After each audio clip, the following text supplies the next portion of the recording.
Call the roll. Thank you, Chair Fletcher. Before I call the roll, I would like to note for the record that we have 2 supervisors that are participating via teleconference. As such, all votes will be handled by a roll call vote. With that, I will now call the roll. Supervisor Anderson. Here. Supervisor Lawson-Remer. Supervisor Desmond. Here. Vice Chair Vargas. Vargas here. Chair Fletcher.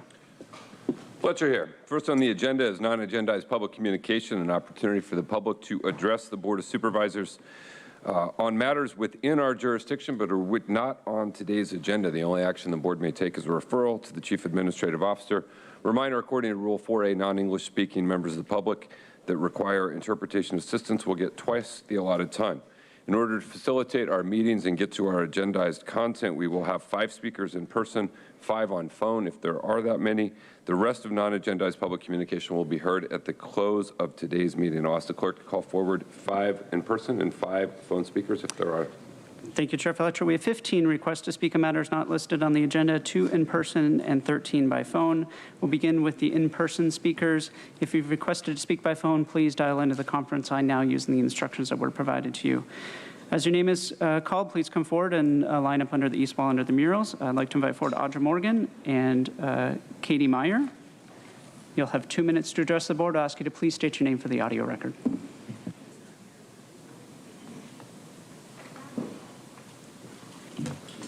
Good morning. Audra Morgan. Before we begin, we are all in agreement. The members of this board have all executed their California Governmental Code Section 1360 oath of office, correct? Well, then there appears to be a mistake, and I'm here to address the issue of emergency COVID-19 measures that have been implemented by this board concerning the mandatory testing, vaccinations, wearing a mask, social distancing, and closures in the county. Therefore, what evidence do you have that COVID-19 has ever been isolated? What support, not just we follow CDC and CDPH, guidelines, what proof of the claim do you have of the science behind this mandate? Where is the science? If you can't produce the science, how is this not child abuse, deprivation of civil rights, and conspiracy to deprive the people of their civil rights? The maximum of the law states that the proof relies on he who affirms, not he who denies. Right now, the science, the facts, and the evidence deny that COVID-19 is a threat to otherwise healthy individuals, that COVID-19 demands this emergency action. You haven't produced the science, you haven't produced the evidence. The Declaration and the Constitution are clear that private property should not be taken out without just compensation. The science is the just compensation. Furthermore, it has been stated that any enterprise undertaken by the public official who tends to weaken public confidence and undermine the sense of security for individual rights is against public policy, and the courts have already determined with McNally versus U.S. ensure and enhance with the enactment of 18 U.S.C. 1346 by Congress of the United States that a public official is a fiduciary towards the public, and if he deliberately conceals material information from them, he is found guilty of fraud. In addition to your engaging in other criminal felonies, with every moment you continue this facade, you're guilty and will be held accountable under the following: 18 U.S.C. 241, 242, 42 U.S.C. 1981, 42 U.S.C. 1983, 42 U.S.C. 1985, and 42 U.S.C. 1986. Thank you. Time is up. Thank you. Next speaker, please. Katie Meyer.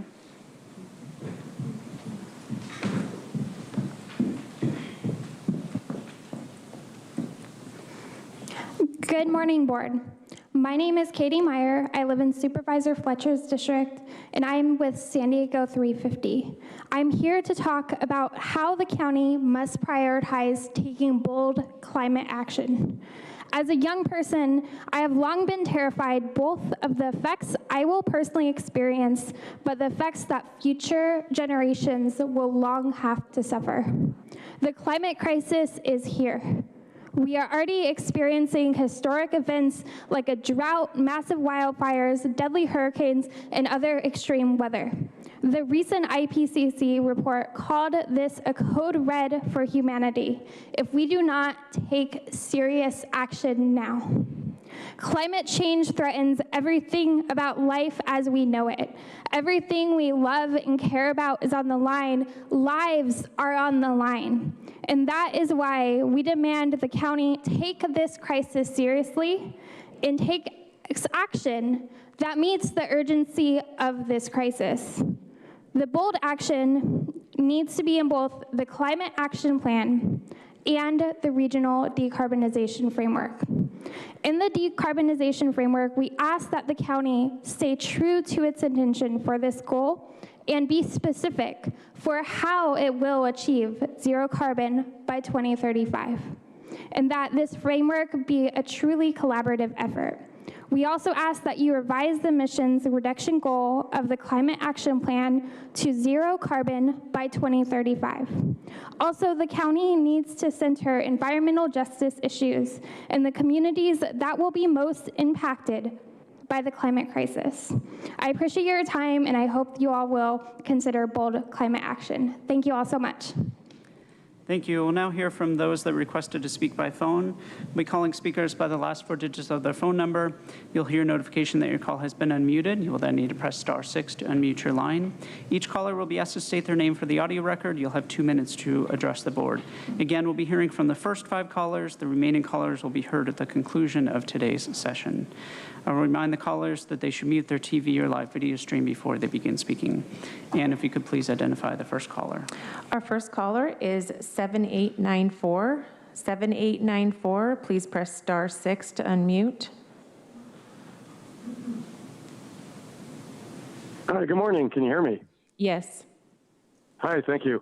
Hi, good morning, supervisors. Mr. Nathan Fletcher, you mentioned last meeting, not yesterday, but last meeting, that you will not silence our voice, will not censor us. Can you please state your And name now for the audio record? yesterday you voted on to go into Zoom only. Well, I figured I'd tried Zoom only this morning, and I had to go through a lot of hurdles. First off, to find the live stream. Second, go through multiple pages to find this connection. Now, can you imagine how many members of the public who aren't computer savvy at all will be silenced by what you're doing? And my commendation to the first speaker this morning, thank you for showing up, but I wanted to come through Zoom to show you how difficult it is.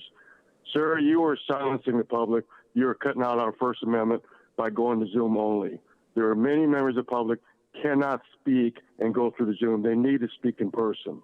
Please never cut out our First Amendment. Thank you very much. Thank you.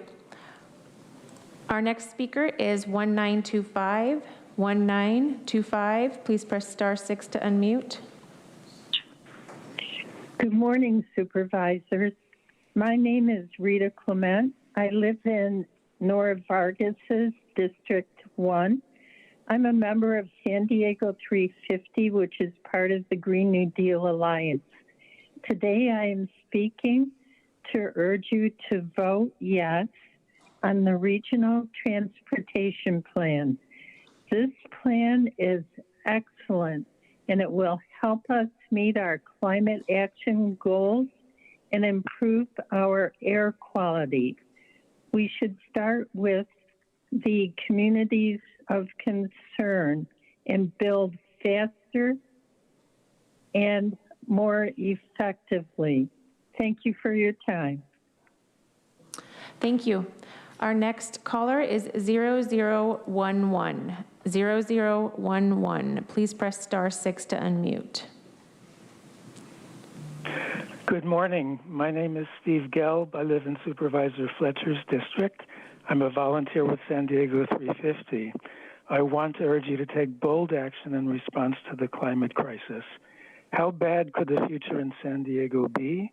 Well, SANDAG, in its draft environmental impact report for the Regional Transportation Plan, estimated that San Diego's average temperature will rise by 4.8 degrees by the year 2050, and as much as 9 degrees by 2100. Imagine the catastrophic effects, the fires, the droughts, that increases of that size would bring to our region, and the human suffering that would result. Ours is the last generation to have the opportunity to turn back the tsunami of devastation that is coming if we don't make drastic changes in how we live. The moment calls for bold leadership, and the board has an awesome responsibility as well as a historical opportunity to turn this around. When you work on the Regional Decarbonization Framework and Climate Action Plan, please take action that meets the enormity of the challenge. Thank you. Thank you. Our next caller is 2965. 2965, please press *6 to unmute. Good morning, Supervisors. I'm KB Strange, a pharmacist in District 5. I'm here this morning because of my concern for mental health problems in the county and its connection to marijuana use. You should be aware that recently the IASIC, that's the International Academy on the Science and Impact of Cannabis, released a statement that marijuana use can cause schizophrenia. Regarding the word cause, people argue the difference between causation and association. This was the same argument held 100 years ago with tobacco. How can one prove that black lungs and cancer were caused by tobacco? It could simply have been an environmental association. Proof that the tobacco caused cancer and lung disease and not just associated with these diseases was made using the epidemiological criteria established by Sir Austin Bradford Hill in 1965, now called the Bradford Hill Elements of Causation by medical researchers, which is based on 9 points. 1, strength of the association. 2, consistency and reproducibility of the evidence. 3, specificity. 4, temporality, which is the effect occurs after the cause. 5, biological gradient. In other words, there's a dose-response relationship. 6, plausibility. 7, coherence. 8, experimental evidence. And finally, 9, analogy. That's where other drugs of abuse can result in chronic psychic disorders. The IASIC reported that the currently available research on cannabis causing chronic psychotic disorders, including schizophrenia, satisfies the Bradford Hill evidence of causation. In conclusion, this means that some people who develop a chronic psychotic disorder after using marijuana would not have developed the disorder had they not used marijuana. Thank you for your attention. Thank you. Our next caller is 6221. 6221, please press *6 to unmute. Yes, my name is Mark Narcus Kramer. I live here in Tierra Santa. I'm calling on behalf of San Diego 350. I want to reiterate the IPCC report calling that the situation now is a code red and we have to act very boldly. I applaud the supervisors for moving in this direction, but there are several things that have to be done. Transportation accounts for more than half our region's greenhouse gases, and we have to stop urban sprawl. And we have to find a way to increase public transportation, not only in the long distance, but also the last mile, where maybe we need to find creative solutions with Uber or other ways in which people who do not have the capability of going that last mile have a way to do it, and they're subsidized. County must move to all electric and help support the development of clean electricity. And there are several other things that have to be done, sponsoring ways in which people eat healthier. So I applaud the county for moving in this direction and would like to see more action as we move forward. Thank you. For the remaining callers that requested to speak on a matter not listed on the agenda, please hang up and call back at the conclusion of the session. Chair Fletcher, that concludes the request for non-agenda public communication this morning. Next on our agenda is approval of the board meeting minute statement of proceedings for Wednesday, September 15th, 2021. I'll make a motion to approve. Is there a second? Second. A motion by myself, second by Vice Chair Vargas. Please call the roll. Thank you. Supervisor Anderson. Aye. Supervisor Lawson-Remer. Supervisor Lawson-Remer? Looks like we lost connection. Supervisor Desmond? Aye. Vice Chair Vargas? Vargas, aye. Chair Fletcher? Fletcher, aye. That motion passes with all supervisors who are present voting aye. We'll now proceed with the formation of our consent agenda. I'll ask the clerk if there's any items of public which is pulled for discussion. Thank you, Chair Fletcher. Item 1 has been pulled by the public. Item 2 has been pulled by the public. All the remaining items on the Board of Supervisors agenda may be placed in the consent calendar for your board's consideration. All right, I'll now go to my colleague, Supervisor Anderson. Are there any items you wish pulled? Not at this time. Supervisor Lawson-Rima, any items on consent you wish pulled? 1 and 2 have already been pulled. All right. Supervisor Desmond. No further items to pull, no comments, and I'll make a motion to approve the balance of the consent agenda. Thank you. Vice Chair Vargas.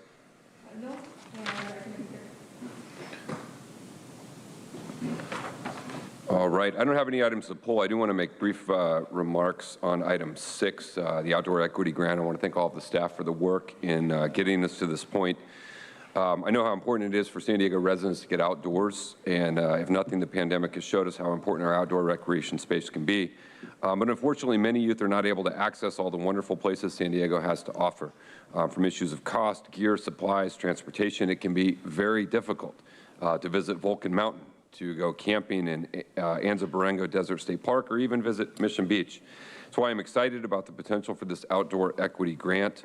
It would serve 2 locations in my district, both the Malcolm X Library and the Jackie Robinson YMCA, and connect youth to outdoor opportunities at these locations. So I appreciate all of the work that went into that. With that, we have a motion by Supervisor Desmond, seconded by Vice Chair Vargas, to approve the consent calendar. The only items that will be removed from today are items 1 and 2. I'll ask the clerk to confirm that and then call the roll. That is correct. Thank you. Supervisor Anderson. Aye. Supervisor Lawson-Remer. Aye. Supervisor Desmond. Aye. Vice Chair Vargas. Vargas, aye. Chair Fletcher. Fletcher, aye. The motion passes unanimously with all supervisors being present and voting aye. We're going to begin with agenda item 1, amendment to the Code of Regulatory Ordinance and the zoning ordinance to facilitate ongoing operations of 5 existing medical marijuana collective facilities, and update on the socially equitable cannabis program development. Before we go to staff for a presentation, I want to thank everyone who's been a part of this. It's been a multi-year journey and effort, and we are only part of the way through. Still in the early phases in some regards of our comprehensive countywide cannabis ordinance development. Today we're going to get an update on those programs. I appreciate the social equity community that has guided us in saying we need to do this differently than most other places have done it in terms of developing a comprehensive ordinance, to take it slower, to have more time to assess, to figure out how to get those components right. And I think when we arrive at a comprehensive cannabis ordinance, I believe it has the opportunity to be a model for how we do it. But between now and then, given the significant times we've added into that, we have an obligation to ensure that we can provide access to the residents of the unincorporated areas, and that leads us to the bulk of what we're doing today. The 5 operators are on a different path than the rest of the cannabis ordinance and CEQA documentation, because we have to continue to provide access to the residents in the unincorporated between now and the final adoption. They are in large part on this path because of actions of this county in the past. In 2017, they halted operations. They told them that they would be sunsetted, they would be out of business. It created tremendous instability, tremendous uncertainty. And as we move forward with a broad-ranging effort, I believe it is appropriate that we take these actions to make their operations a little bit smoother and be able to better serve the residents as we move forward, allowing adult use, sale of edible products, branded merchandise, some modest expansions of their facilities. The board's actions to allow these will permit them to operate, but it is worth noting that the 5 operators will be a fraction of the total number of operators and permit holders when the entire ordinance is developed, but we have to bridge between here and there. And so again, I want to thank Andrew Strong and the Office of Equity and Racial Justice for working on the programs for social equity. We know there's some opportunities with these operators to pilot some of those efforts in the early days, and it could perhaps shape. And when the final ordinance is adopted, including the social equity component, all operators, including these 5, will be subject to that ordinance. And so today's action really is, I believe, a bridge to get there. But I know we're going to get a presentation. We've got a few issues we have to work through as a board before we consider what this is, and we certainly have members of the public that will want to weigh in on this issue. So let me turn it to staff for a presentation, then we'll do our public speakers, and then we'll come back for board deliberation. Thank you, Chair Fletcher, and good morning, Board of Supervisors. I'm Rami Telli, and I'm joined by Vince Nicoletti and Scott Chrisman with Planning and Development Services, and Andrew Strong with the Office of Equity and Racial Justice. Today, we're presenting on proposed amendments for the existing 5 cannabis dispensaries and an update on the status of the larger socially equitable cannabis program. First, a recap of the project's background. On January 27th, the board directed staff to pursue a socially equitable cannabis program, increase enforcement against unpermitted cannabis facilities, and identify taxation options. On January 9th, the Board of Supervisors opted to develop a programmatic environmental impact report, or PEIR, to analyze the impacts of the overall program. The board also directed staff to develop ordinance amendments to sustain the operations of the 5 existing dispensaries. As the county continues enforcement against unpermitted facilities, these proposed ordinance amendments will increase access to regulated licensed cannabis in the unincorporated area, while the larger, more comprehensive program is developed over the next 2 years. Lastly, on August 6th, staff presented the ordinance amendments to the Planning Commission for a recommendation. We'll be covering 3 topics. First, our ordinance amendments proposed for adoption that will apply to the 5 existing dispensaries. The ordinance amendments are being presented today for the board to consider. Next, we'll provide updates on the social equity, taxation, and enforcement aspects of the larger cannabis program. And finally, we'll provide an overview of the public outreach efforts to date. Our first topic is ordinance amendments for the existing dispensaries. These dispensaries span across 3 community planning areas. There is 1 located in Valley Center, 3 in Ramona, and 1 in Lakeside. Under the current ordinances, the 5 existing dispensaries are set to close by April of next year. They also must operate on a medical collective model, which limits sales to just members of the collective. The proposed amendments make changes to both the county's zoning ordinance and regulatory code, and allow the existing dispensaries to transition to adult use sales, continue operations past the April 2022 sunset date, sell edibles and drinkable cannabis products, sell merchandise, expand up to 10,000 square feet through a ministerial building permit, transfer business licenses, which the county refers to as operating certificates, exempt expansions from the requirements of special area designators, and mandate the use of municipal water for cultivation purposes. The first 6 amendments presented were directed by the board on June 9th. The final 2 amendments were created to support the board's direction. We'll now discuss the final 2 amendments in more detail. Board directed staff to allow expansion up to 10,000 square feet under an environmental review exemption. 4 of the 5 existing dispensaries are subject to Special Area Designator B for community design, which ensures that things like architecture and landscape design are compatible with the surrounding development. 1 existing dispensary is subject to the S designator for scenic review, which ensures that structures preserve and enhance scenic resources in the area. Development on parcels subject to either the B or S designator may require applicants to obtain discretionary site plan approval, which requires additional environmental review. To implement the board's direction, staff has drafted the ordinance amendments to exempt future expansions from both the B and S designators, ensuring they would be built under a ministerial building permit. Ministerial permits are preferred by applicants because their approval is based on meeting code and does not require additional environmental review, reducing time and cost for applicants. Staff has prepared 4 options for the board's consideration. The first option is to provide exemptions from the special area designator requirements. This is staff's recommendation because it's most closely aligned with the board's June 9th direction and will help ensure future expansions can be built under the ministerial permitting process. The second option maintains the ministerial permitting process, but would require existing dispensaries to discuss with county staff ways to comply with the special area designator on a voluntary basis.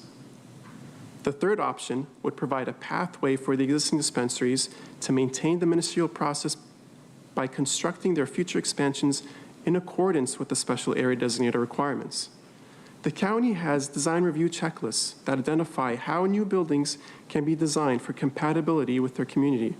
So long as a new building meets all the checklist items, it can maintain a ministerial permitting process. However, if the new building cannot meet any of the items on the checklist, the existing dispensaries would need to obtain a discretionary site plan permit and undergo additional environmental review. Lastly, would be to remove exemption language from the ordinances. This would likely require at least one of the dispensaries to undergo a discretionary permit to expand. The other ordinance amendment added by staff to meet the board's intent is related to groundwater. Groundwater use is a concern raised by several stakeholders during outreach. The environmental review exemptions being used to allow 10,000 square foot expansions apply in areas where all public services and facilities are available. All 5 existing dispensaries have access to municipal water, and requiring they use it instead of groundwater for cultivation is more consistent with and further supports the environmental review exemption. Therefore, staff has drafted the ordinance amendments to require the existing dispensaries use municipal water for cultivation purposes. The existing dispensaries and a majority of the planning commissioners oppose this limitation, stating that they should be able to use groundwater to the same extent as cultivators of other crops. The board could decide to remove the requirements that only municipal water be used for cultivation purposes from the proposed ordinance amendments. Moving on from ordinance amendments for action today, we will now provide updates for the larger program. The Office of Equity and Racial Justice, or OERJ, is developing the county's social equity program that provides individuals with past cannabis arrests and those from communities disproportionately impacted by cannabis criminalization with greater opportunities to secure a county operating permit. OERJ is in the process of hiring a consultant to assist with developing an equity assessment, outreach, program development over the next year. The social equity component will be in place by October of 2022, approximately 1 year before the commercial licensing component. This lead time can be used to prepare social equity applicants for the future marketplace and help ensure their success. The Finance and General Government Group, or FG3, is developing the county's cannabis taxation program, options for a ballot measure, and ordinance. FG3 is in the process of hiring a consultant to assist with program development and expects to have them on board by November. FG3 expects to return to the board in late spring of next year to present proposed taxation program options and ballot initiative resolution for board's consideration. If the board adopts the resolution, FG3 would work to make cannabis taxation an item on the November 2022 general election, which would be a county-wide vote. Since 2010, multiple county departments collaborated on enforcement against 295 unpermitted cannabis uses, with each department playing a complementary role.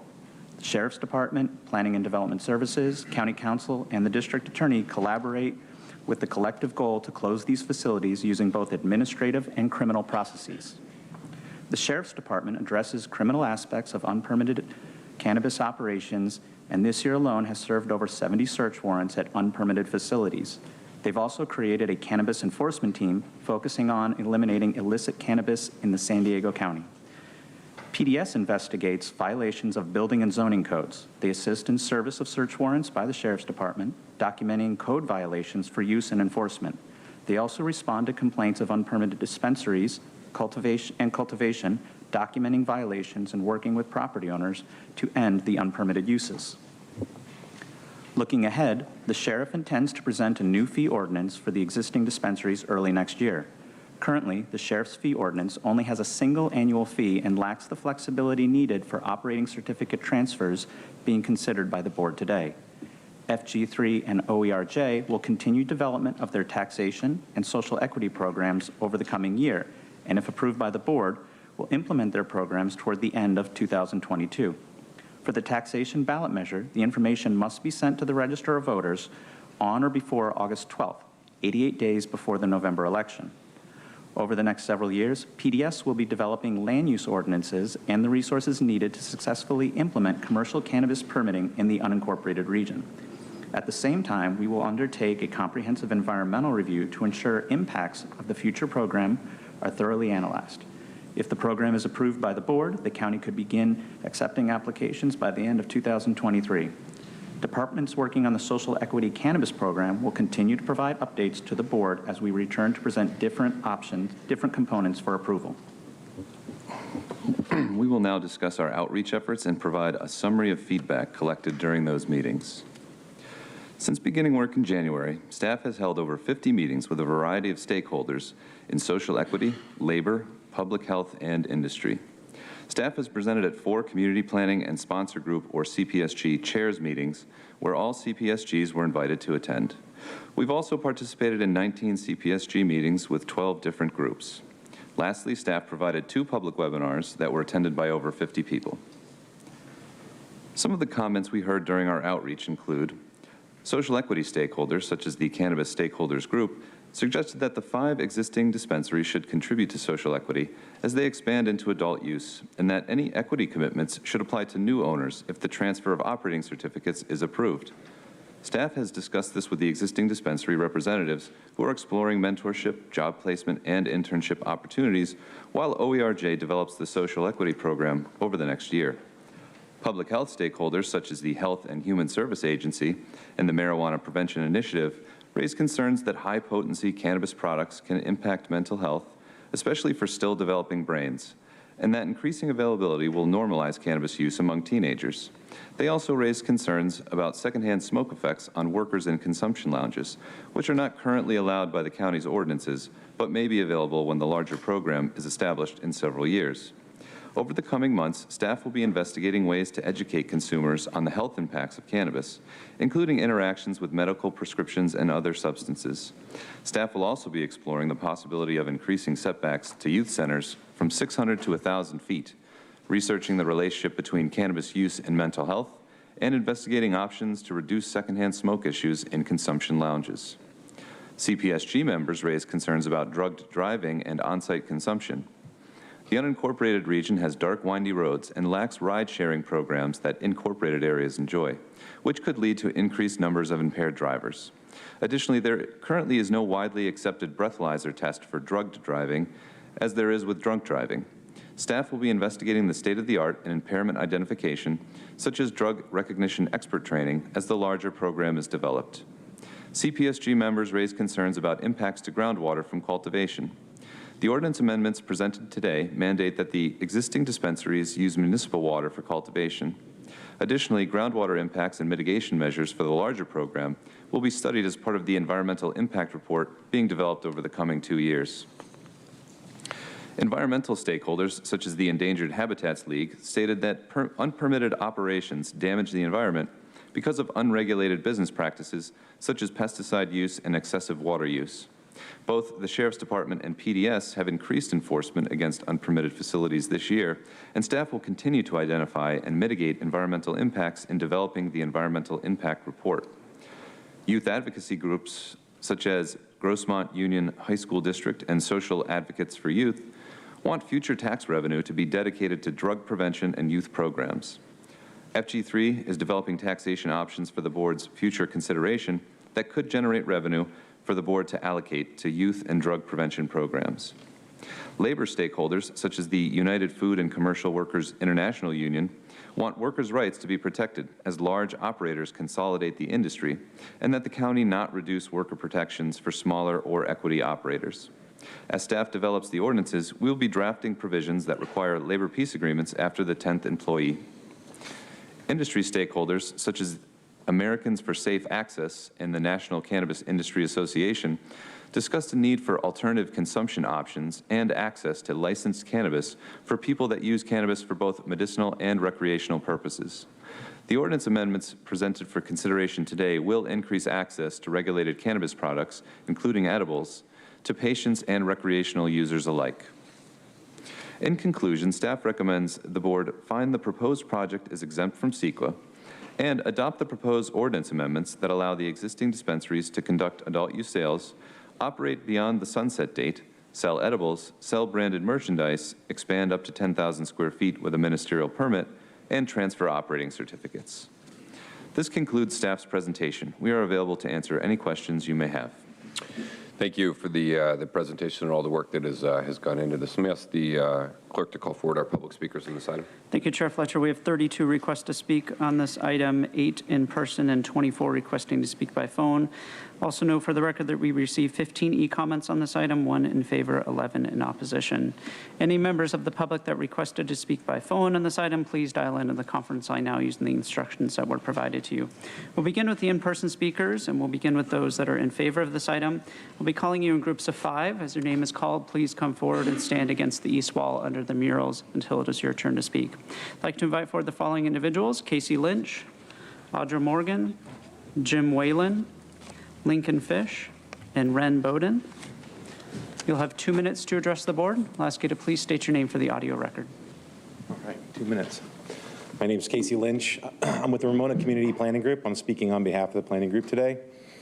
I do live in Ramona and have lived right down the street actually from one of our dispensaries. So just so everyone's clear, we have 3 in our community planning group. That's kind of an important point to make. In our planning group, when the first ad hoc committee was formed, we teamed with our dispensary owners. We brought them into the fold. We had discussions with them. That was the impetus of our comments that we provided. Today, I'm here speaking in favor of what the Planning Commission approved and brought forward to you. And let's keep in mind that the reason why we're here is because the last Board of Supervisors in 2017 did not listen to the planning commissioners. And it caused what we have in place today, which is unfair. We support these businesses. We want to see them flourish, but we also want to keep our community voice in place. Our part of government as an elected member is to hear community comments as projects move forward. And B designators and S designators are very important to our community. In the B designator, what's important is the design review process. If you haven't seen it already, there's a company called Cookies. They're big blue buildings and they get put in place in communities. That's what we're trying to avoid with the design review process. We want to make sure it adheres to our form-based code, that the public has an option to provide comment during the approval process. The S designator was put in place years ago to prevent large subdivisions in Ramona as you come in 67, so it's just rooftop after rooftop after rooftop. It's 1,000 feet wide. We have approved many site plan waivers at the community planning group level for people who want to construct in the S designator and in the B designator areas. They come forward with our project. The community has an opportunity to provide comments. The owners hear those comments and take them back and revise their plans, and things get constructed in a regulated, orderly way. So I just hope that today you guys can support that Planning Commission recommendation. Thanks. Audra Morgan. So I just want to say that due to the nature of the business, I would hope you wouldn't tax them more than any other business, because that would be discrimination. But anyway, the law commands that you are burdened with the duty of care and the obligation to produce the facts, science, and evidence relied upon as consideration for any emergency measure for taking the private property of the people, inalienable rights, and the free exercise thereof, the failure of which tends to weaken public confidence and undermine the sense of security for individual rights, which is against public policy and includes the deliberate concealment of material information in a setting of fiduciary obligation, of which shall apply to all employees and elected officers of the state. No proof of the facts, science, and evidence equals no proof of claim. No proof of claim equals no right. No right equals wrong. Whereas in the maximum of law is force plus wrong equals greatest enemy of peace, which is the Antichrist. No proof of claim would constitute a violation of the First Amendment of the United States Constitution and Article 1, Section 4 of the California Constitution, with promotion of acts dangerous to human life through the state-sponsored religion, employing state-sponsored coercion to give the illusion that one has no choice but to comply and perform, of which the courts have already declared the United States versus Komazinski constitutes an involuntary servitude. For this board to engage in this activity without proof of claim is to engage in domestic terrorism as defined with Section 802 of the Patriot Act through the willful harming of or injuring of a child, or in the endangering of the person or health of a child, an unlawful corporal punishment, or by injury mandated reporters is defined within the Childhood Abuse, Neglect, and Reporting Act. It is your duty to follow your oath and uphold the Constitution and protect the rights of the people, not to conspire against them and engage engage in crimes against humanity and treason while you sell the people out for money. Therefore, due to your willful, intentional violation of your oath of office, your refusal to support the Constitution of the United States and the states of California, you are given this notice to step down from your board position. Time has expired. Next speaker, please.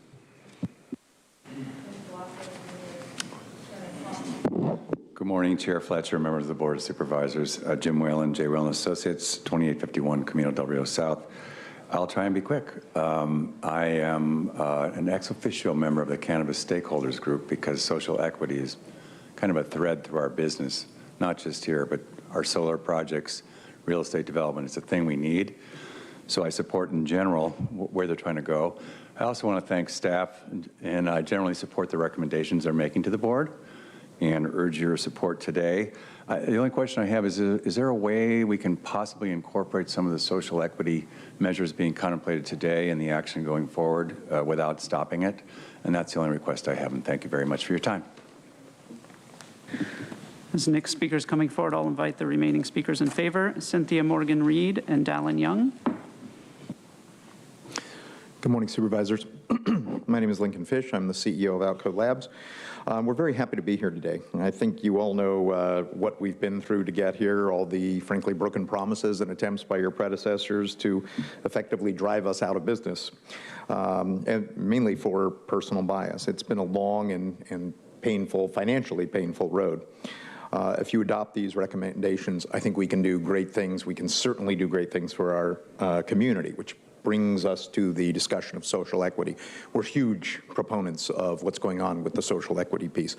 Obviously, we can't wait 2 years for that to be implemented to keep moving forward, but there are a lot of things we can do right now, just as Jim commented on. We've met several times with Paving Great Futures. We've participated in their CEO program 4 times now. They've conducted site visits at 4 of the 5 operators in the county, and we've been to their facility as well. For those not familiar with that program, they're focused on providing mentoring and internship opportunities to disenfranchised members of our community. I don't think there's been any arena where there's more of that, more unfairly distributed justice than cannabis. So along with the County Office of Equity and Racial Justice and any other groups that wish to get involved, we're planning to identify opportunities. In fact, we already have identified some opportunities for some of these people who just really need a chance. We can help them to help themselves. We will teach them the business and hopefully give them a head start toward creating their own business when the social equity program, when the social equity ordinance is fully developed. We can actually put them in roles so that when it's available to individuals in the county, they'll already have some training, they'll already have some education on how to do this. And we've already identified a number of opportunities in our business, and I know my colleagues have as well. No one has given these individuals that head start, but working together, I think we can do just that. Thank you.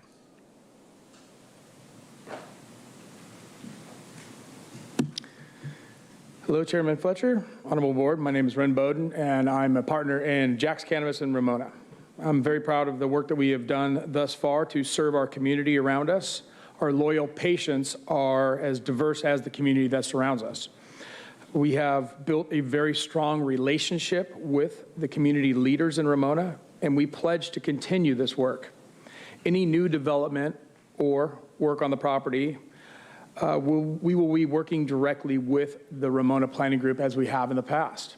We want to continue to add to the betterment of our community that we serve and make it a better place. We at Jack's are also committed to the social equity component. Take one look at our leadership and our employee team, and you will see a very diverse group of individuals. We are committed to the work that we have started with Paving Great Futures. We are very impressed with that organization, but we also understand that there's many other organizations like them out there, and we're committed to working with any group out there that furthers the progress of this program. Further, we are very committed to working with the Office of Equity and Social Justice. Lastly, a few words on the restrictions of water use. Cannabis would be the only crop that has this restriction, including the 50-plus legal licensed hemp growers that are already in San Diego. This is the exact same crop Only difference is the level of THC in this crop.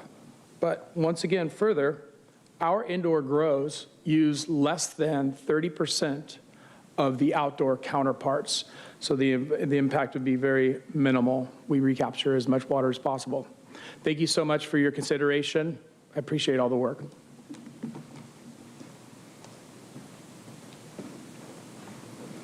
Good morning, Board of Supervisors. Cynthia Morgan-Reed, representing the operators as our land use attorney. The June 9th, 2021 directive to staff was to apply CEQA exemptions that would allow the operators to expand their existing operations after a 5-year hiatus. County staff succeeded brilliantly in finding 3 CEQA exemptions that apply to allow the operators to expand. If the county does not approve the B and S designator exemption, the operators will not be able to take advantage of the CEQA exemptions and expand.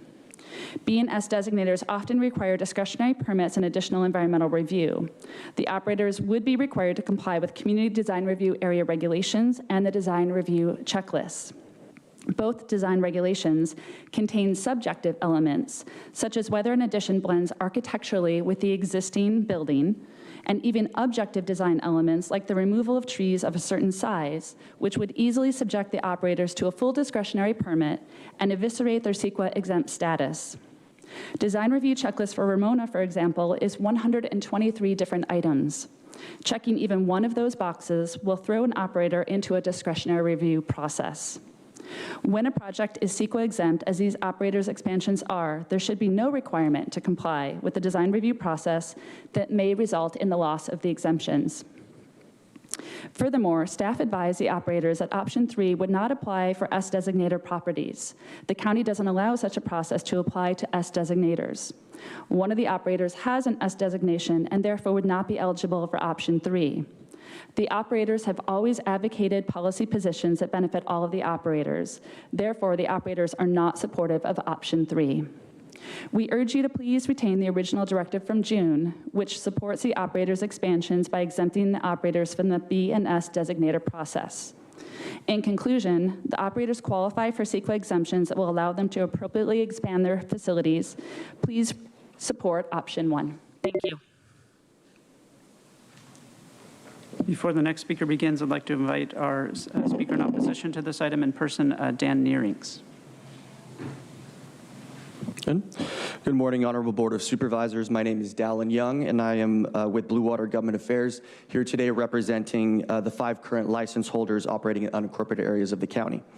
First, I'd like to thank county staff for the time and effort that they have dedicated to this process and in making sure that county residents have access to a legal cannabis industry. I would like to encourage the board today to support all of staff's recommendations, as well as the recommendations from the Planning Commission to remove the prohibition on groundwater use. You have heard from some of the operators today and a few more that will be calling in, as well as in statements from Chair Fletcher about what happened in 2017 when the moratorium was put in place and how the county's outdated regulations have continued to create roadblocks for them ever since. The prohibition of certain products at these licensed facilities and inability to conduct adult use activity has only helped drive patients and consumers into the illicit market, all of which is counterproductive to the board and community's desire to shut down these illegal operations. We need to provide a tested, safe, and legal alternative to the illicit market by allowing the sale of edible and adult use products as soon as possible. This is the only way we can make a dent in eliminating the illicit market now, while we wait for the rest of the ordinance to be developed. You also heard from operators that they are committed to implementing a social equity pilot program that could start providing mentorship, internship, and job training opportunities in the near term to help prepare future equity entrepreneurs. This would be a unique opportunity for our county and our community to implement something that could provide feedback and best practices to the overall social equity program that is still being crafted. The only roadblock to all of this is that we cannot provide these opportunities to others if we have no opportunities to provide. This is why we're asking you to support staff recommendations and allow the use of groundwater so that we can grow and bring our communities along with us, as well as serving the needs of patients and residents in the unincorporated areas of the county. Thank you so much for your time. Next speaker, please.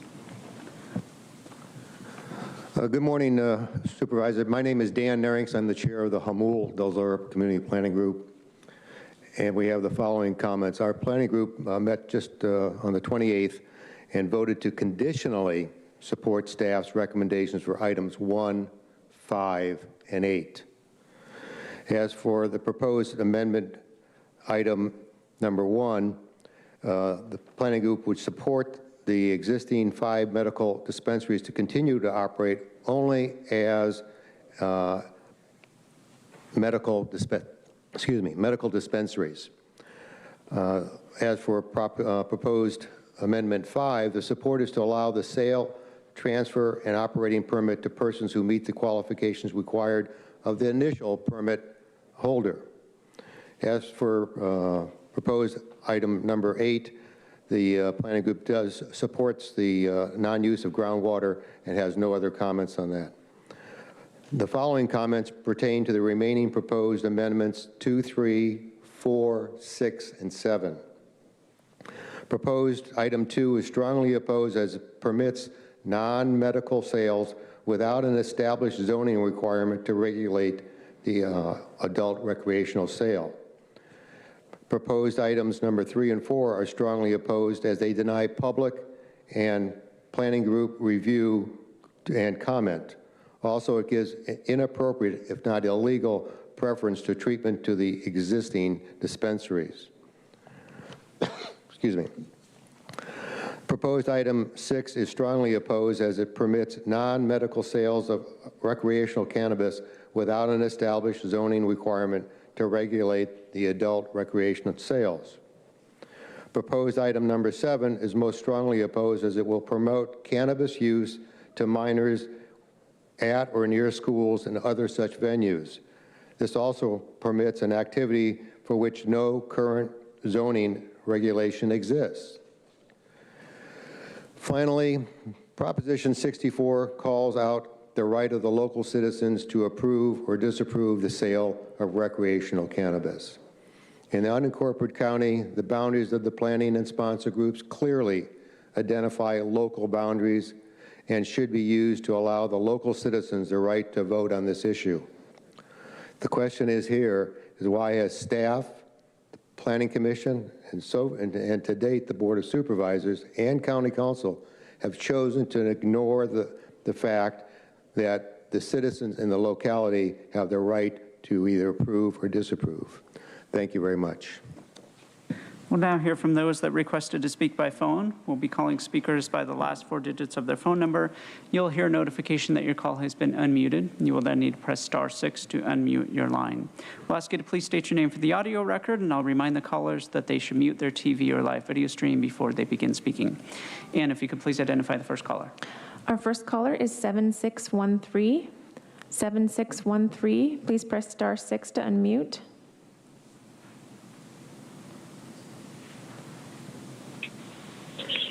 Good morning, Supervisors. My name is Becky Rapp. I'm a lifetime resident of San Diego County and an attendee of the Ramona Planning Group.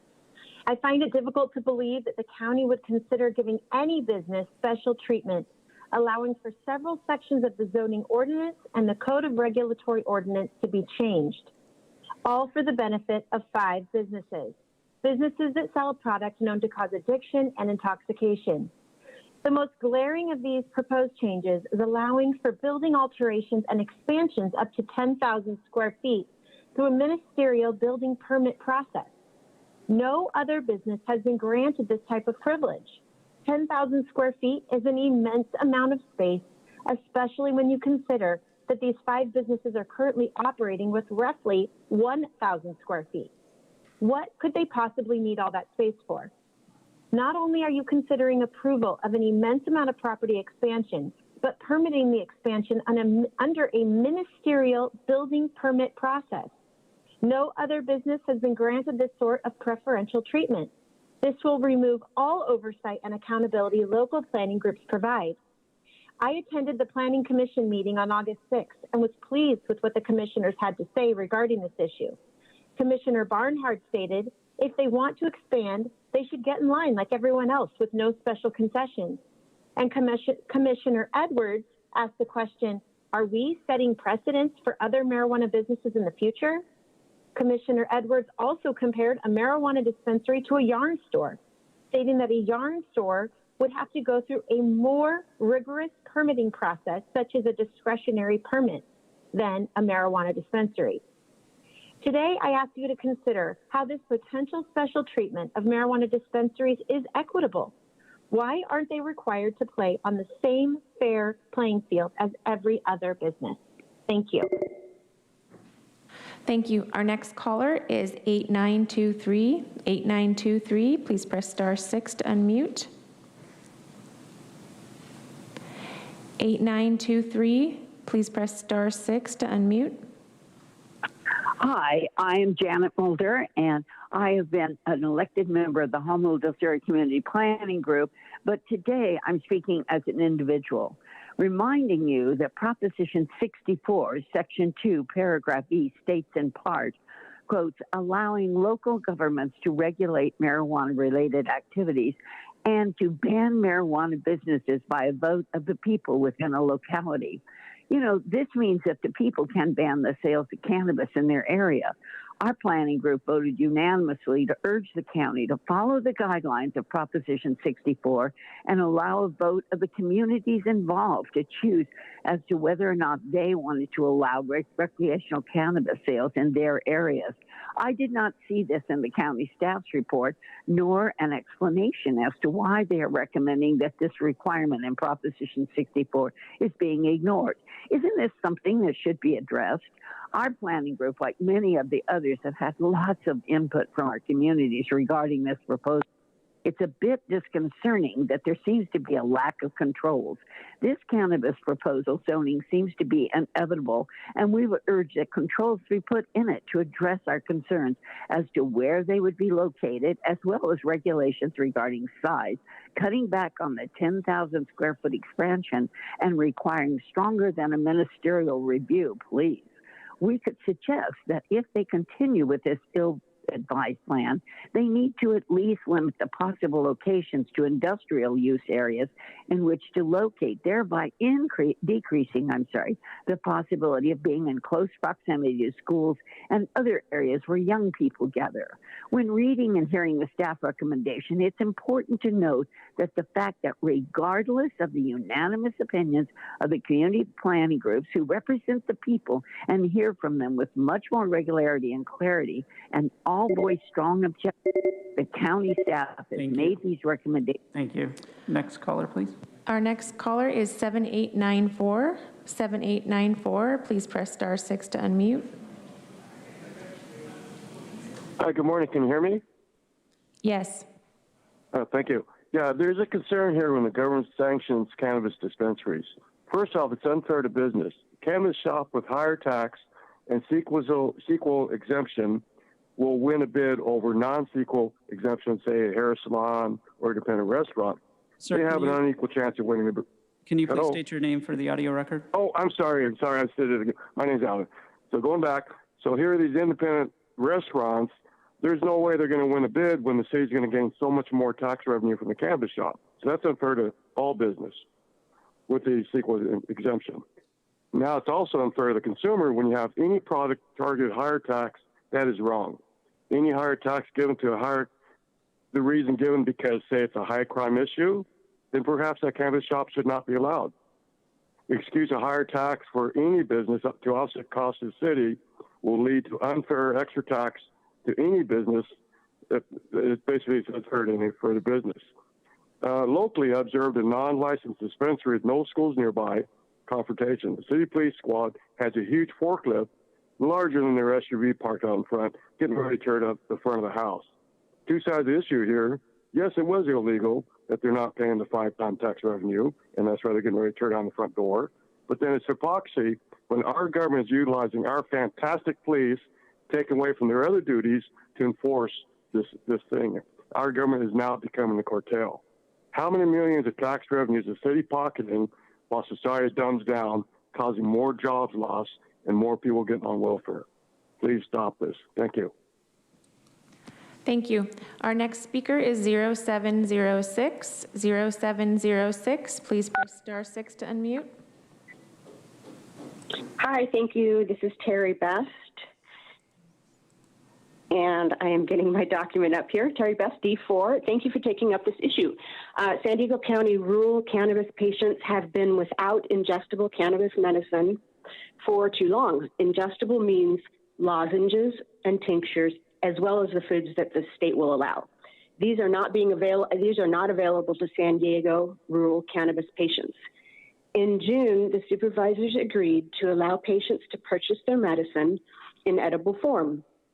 I am very grateful for that and look forward to an uninterrupted path to that crucial right. To delay further is to harm sick and dying patients who now must travel all the way into the city to get their medicine. Please approve the ordinance as written. Thank you very much. Thank you. Our next speaker is 0247. 0247, please press star 6 to unmute. 0247, please press star 6 to unmute. We'll come back. Our next speaker is 1453. 1453, please press star 6 to unmute.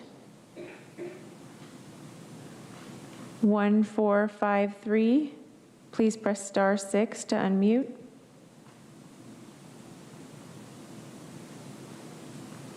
We'll come back.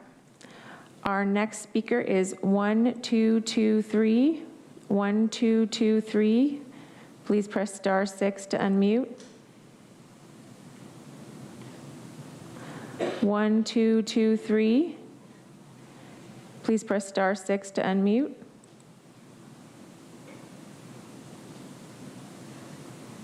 We'll come back. Our next speaker is 5310. 5310. Please press star 6 to unmute. Good morning, Board of Supervisors. Nancy Logan, District 2. The Borrego Springs County Planning Group has watched the unfolding of Supervisor Fletcher's plan to enable new business opportunities throughout the unincorporated areas, such as marijuana storefronts, cultivation, manufacturing. We have asked ourselves, who wants this environmentally and economically flawed plan, and why so hasty? As the staff report describes, the municipal court changes recently rushed at breakneck speed to the Board of Supervisors are just a few steps in this plan to provide new business opportunities. Truly, is this the best this county can do in providing business opportunities? I realize that today's municipal code changes are about the 5 existing marijuana storefronts in Lakeside, Ramona, Valley Center. I oppose today's proposal. I wonder if the county has done its due diligence, conducted a serious cost-benefit analysis of this unwanted, unneeded, and unfair proposed ordinance to the residents who should be concerned, not the 5 marijuana businesses. And this ordinance requires a much more thoughtful and sustained conversation with planning groups. Supervisor Fletcher, when you spoke before during your presentation, you spoke of doing what is best for the residents. What about safety for our residents? Where are your safety protocols? I haven't heard anything about keeping the residents safe. Please do the right thing. Thank you. Thank you. Our next speaker is 6676. 6676. Please press star 6 to unmute. 6676. Good morning. I am Katie Papaniak, a mental health provider in the county. I am against increasing the size of the 5 permitted marijuana outlets. I don't want to see more pot shops in the rural county or expanded current shops until there is more proof that underage youth are not getting their hands on products sold there. The Department of Cannabis Control does not operate minor decoy operations on the sale of marijuana products to underage youth, nor do they have plans to do so. Many of these products are marketed in youthful flavors, and just like flavored tobacco, should be banned in our county. There should be regulations followed and training required like the ABC uses. The Alcoholic Beverage Control created the Responsible Beverage Service Training Program, RBSTP, to ensure servers and their managers of alcoholic beverages are educated on the dangers of serving alcohol to minors and over-serving alcohol to patrons, both important factors in reducing alcohol-related harm to local communities. The Department of Cannabis Control does not have such a program in place to protect underage youth. This training should be universal among all marijuana outlets. On behalf of mental health professionals, please provide more health and mental health services to the community before expanding and increasing marijuana outlets. Thank you for considering the health and safety of all county residents. Thank you. Our next caller is 0247. 0247, please press *6. Good morning. Can you hear me? Yes. My name is Joe Everstein with the San Diego County Marijuana Prevention Initiative. My organization has met with the Cannabis Equity Program a few times in regards to this item. We submitted a board letter with our concerns and shared our data regarding youth use. Whatever the board decides to do, I want you to remember that real people suffer from the effects of substance use, and commonly their drug of choice in adolescence is marijuana. Last year, the county set a record for drug overdose deaths with 970 people dying, the youngest being 13. We are already set to surpass that number this year. My hope is that the board spends as much time and energy into devising a plan to decrease drug use and availability as it does for bolstering an industry that is drowning in money. These are real people affected by drug use, and our children are counting on you to make a decision based on public health. Thank you. Thank you. Our next speaker is 0408. 0408, please press *6 to unmute. Hi, Greg McCluskey, owner of Ramona Cannabis Company. I echo what was said by Ren Bowden and Link Fish earlier today. I'm a married father of 8 children. We need access for all patients, especially those in unincorporated San Diego County. The average consumer can't tell the difference between an illicit shop or a legally licensed shop, and we need to do more to get rid of the illicit shops. We don't need delivery drivers and patients driving up and down the canyon to get edible products for those who don't smoke and have a need for edibles for their medicine. Many cancer patients also need these medicines, and they need it to be more convenient for them to get it. My father, who has neuropathy and is 74 years old and needs edibles to sleep at night and deal with the pain, is grateful to be off opioid painkillers. People like my father need more access. My biracial family and business are 100% committed to social equity. We have been and will continue to be so. We have 10 female employees and 9 minority employees out of 16 employees. Our 2 executive managers are women and minorities. We have 3 minorities in our ownership team, a first-generation Latino, a woman who is Polynesian, and a Native American man.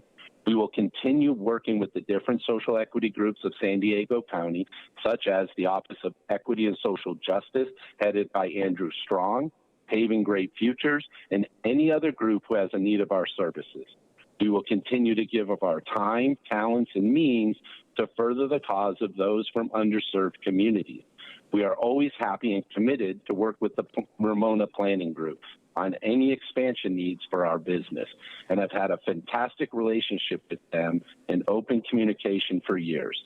Thank you, everybody, for your consideration today. I want to thank the public comments, Chair Fletcher, the County Board of Supervisors, even Jim Desmond, and thank you to the... Thank you. Our next caller is 3496. 3496, please press *6 to unmute. Good morning, supervisors and staff. Thank you for this opportunity to speak to you today. My name is Jean Duffy, and I have lived in unincorporated San Diego County, in Julian specifically, for the past 27 years. I've spoken to you on this issue during recent meetings, and I spoke back in 2017 and in 2016 when the board was considering bringing commercial marijuana sales to the backcountry. At that time, Julian was targeted by those seeking to make a fortune in the marijuana industry. Outsiders coming into our town with no regard for our way of life, our community character, or concern for the families, safety of our families. Julian residents signed petitions and came down the hill to speak to at the county administration building and at the Planning Commission meetings. And thankfully, at that time, the Board of Supervisors voted to preserve our rural communities and protect the citizens that live there. It is so disappointing that the county is now on a path to allow commercial marijuana sales, distribution, and that you're considering allowing sale of edible and drinkable cannabis products, which have a number of dangerous effects. Our roads are extremely dangerous, and drivers coming through these areas have difficulty navigating speed and terrain when they are not impaired. Putting stone drivers on our roads will only lead to more car crashes and deaths. We get maybe one CHP officer assigned during the day only for a huge area of highways in the backcountry. Marijuana cultivation causes environmental degradation due to all the poisonous chemicals used to grow this new hybrid, highly potent marijuana. And we are already so limited on water. We're still in a really bad drought, and we are worried about our wells running dry. And each plant requires 6 to 10 gallons of water per day. Should we really be using our precious water to grow marijuana? I agree with Planning Department staff that you should not allow for the use of groundwater for cultivation.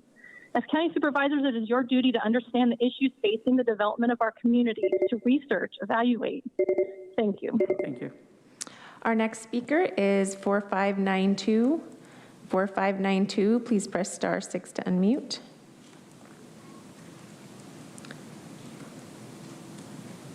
Good morning, Board. Kathleen Lippett here. On behalf of your goal to increase transparency, I'd like to suggest that a great place to start would be labeling your policies and ordinances with clear, unambiguous titles and descriptions. A commercial expansion of the marijuana market is neither a sound framework for the future nor socially just. You cannot net out justice by granting favor to some groups at the expense of others. True justice requires rules be applied equally and impartially, in spite of your immutable characteristics, social status, group identity, religion, or ideology. The public bought the lie that regulating the marijuana market would eliminate the black market. Instead, it was the oxygen that fueled its growth. Major flaws in California's marijuana regulatory system have allowed criminals to gain control of legal distribution permits and divert untold billions of pounds of marijuana to the illicit market through a scheme of burner licenses. More legal product is going out of the state than is being sold legally in the state, according to industry experts and investigative reporting. Your proposed amendments of privilege will further expand the black market. And although the assertion today is that the amendments are allegedly to allow 5 existing outlets to continue operating, there is little doubt the county staff didn't spend this time and effort solely for their benefit. These codes will be enjoyed by every subsequent marijuana business in the foreseeable future. Marijuana reform advocates routinely point to polls showing popular support for marijuana legalization. But given a chance to opt out of allowing cannabis businesses to operate locally under legalization laws, municipal officials subsequently say no. Thank you very much for your time. Thank you. Our next speaker is 3800. 3800, please press *6 to unmute. Thank you very much. Good morning. My name is Barbara Gordon. I'm here today to share my concerns that the community voice has been ignored and excluded as the board looks to change the municipal code for these 5 existing marijuana businesses. These changes will not protect the community but favor the marijuana industry, which seems to be the only voice the county's listening to. From attending planning group meetings, I know the community hasn't asked for or wanted these marijuana businesses. With the expansion changes, this is not a modest expansion by any means. These businesses are going to be the Costco size of marijuana businesses. In California, we have an abundance of marijuana with over 7,000 licensed growers. California supplies much of the U.S. Do we really need more marijuana in this county? Another concern is allowing the sale of branded merchandise will increase youth interest in marijuana. The RAND Corporation study found that adolescents who view marijuana advertisements, whether it's a t-shirt, a hat, a backpack, were more likely to use marijuana, express intentions to use, and have a more positive expectation about marijuana. It is the duty and the responsibility of all the Board of Supervisors to protect the community. 3 of the supervisors that are advocating for these changes, they will not have any marijuana businesses in their district. The expansion, the commercialization could have long-lasting consequences to public health and safety for our young adults. I urge you to vote no on these changes. Thank you. Thank you. Our next speaker is 9887. 9887, please press *6 to unmute. 9887. Good morning, Board of Supervisors. My name is Carol Green, and I want to speak to this item number 1. As I read through the recommendations 1 through 9, it seems to expand the footprint and availability of marijuana in our unincorporated areas. And while some people might think this is a good thing, as a parent and a person who has seen the detriments of marijuana, I am very concerned. As you know, this will increase adult commercial use. It will allow facilities to expand up to 10,000 square feet, allow drinkable and edible and branded merchandise. And the main things that I'm concerned about as a parent and a community member are the branded merchandise and the availability of more commercialization in our communities. Earlier, someone mentioned the cookie stores and the saturation points. And I just want to make sure that you understand that as we make this more normalized and we tell kids this is okay, it also drives up the use for our youth. No one wants the illicit market, yet it keeps being said by Mr. Young and others that if there is expanded permitting, then the black market will go away. Yet study after study shows that that's not true. And when I was on a recent a workshop put on by the county, I asked county staff, and they said on this workshop that they did not have any studies, the county does not have any studies that show that when the permitted market is expanded, the illicit market goes away or even is reduced. So let's keep in mind what we're talking about, making it more available and more harmful to our kids with no guardrails up, no protections for our children. And as Mr. Epstein mentioned earlier, the people who have died are real. Thank you. Our next speaker is 5537. 5537, please press *6 to unmute. 5537. Hello, my name is Casey Strang. I'm the Executive Director of the San Marcos Prevention Coalition, working to prevent drug use and addiction. Thank you, Board of Supervisors, for this opportunity to speak and provide comment.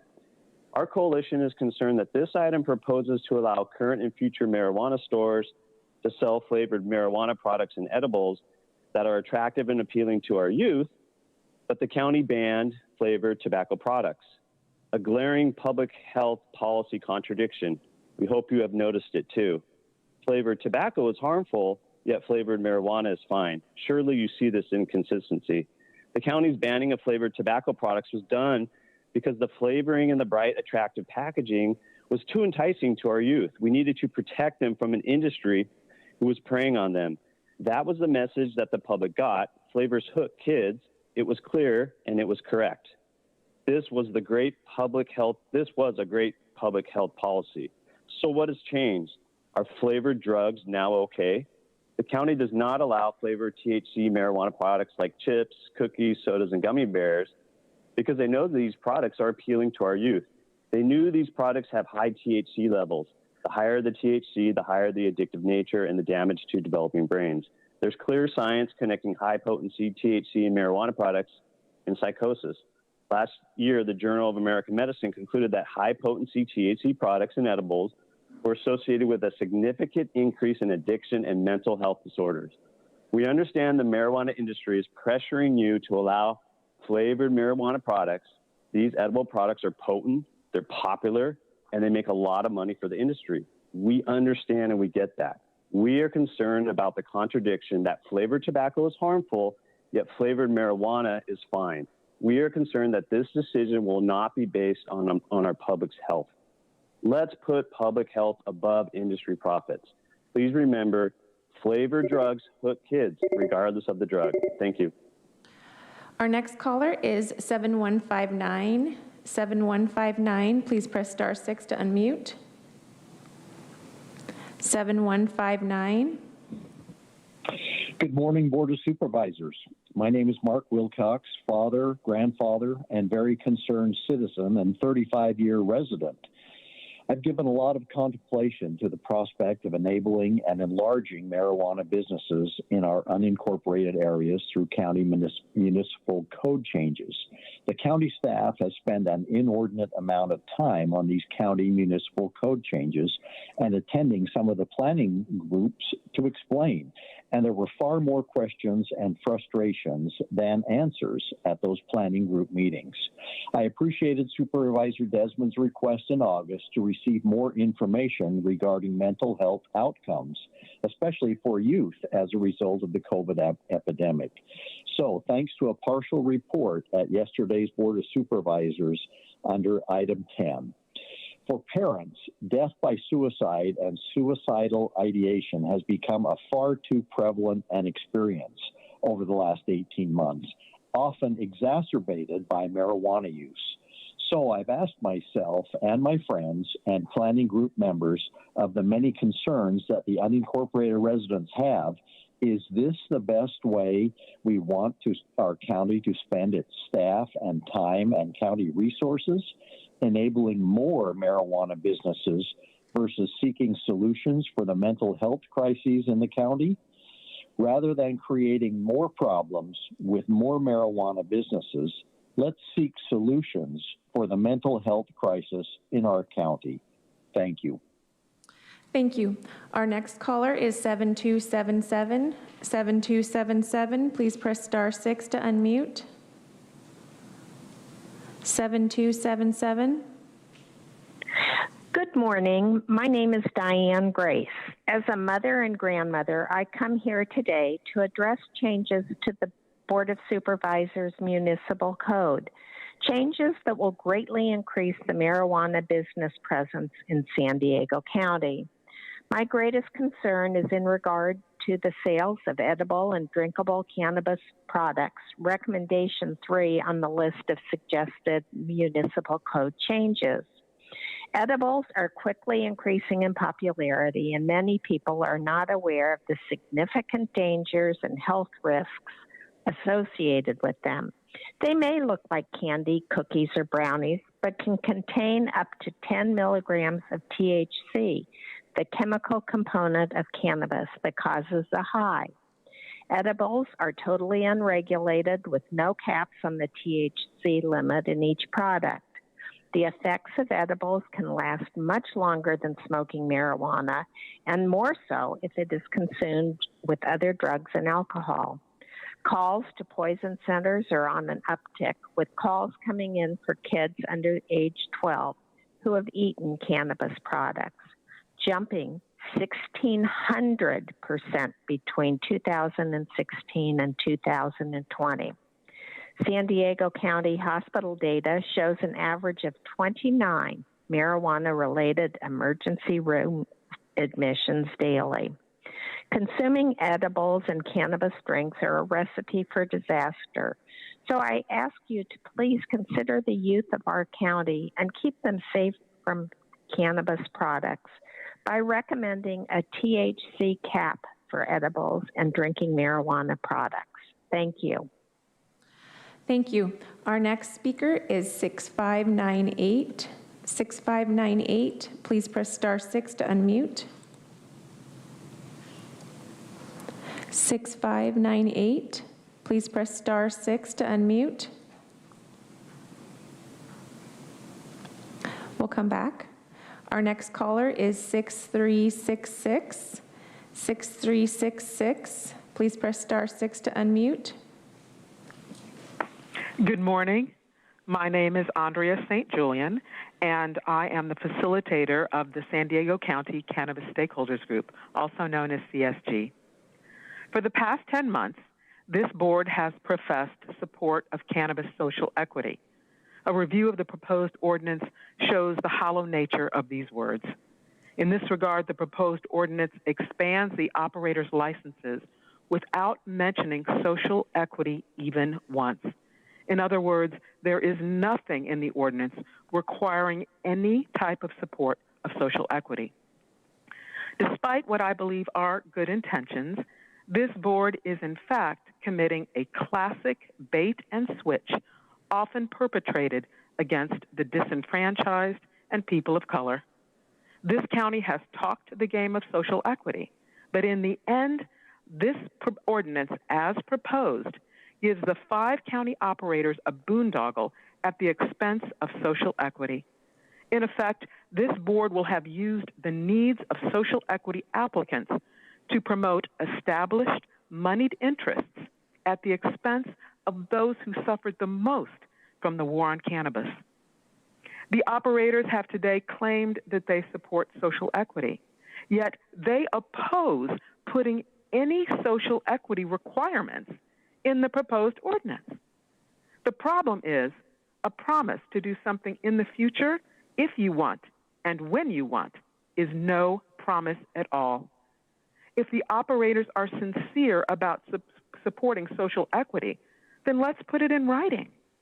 A social equity component must be added to the proposed ordinance before its passage. Despite the professed commitments, this board has come up with a proposed ordinance that actually undermines social equity. Thank you. Our next caller is 5459. 5459, please press star 6 to unmute. 5459. Hello, can you hear me? Yes. Awesome. My name is John Bodorf, the clearanceforkids.org, and I ask you to vote no on these amendments.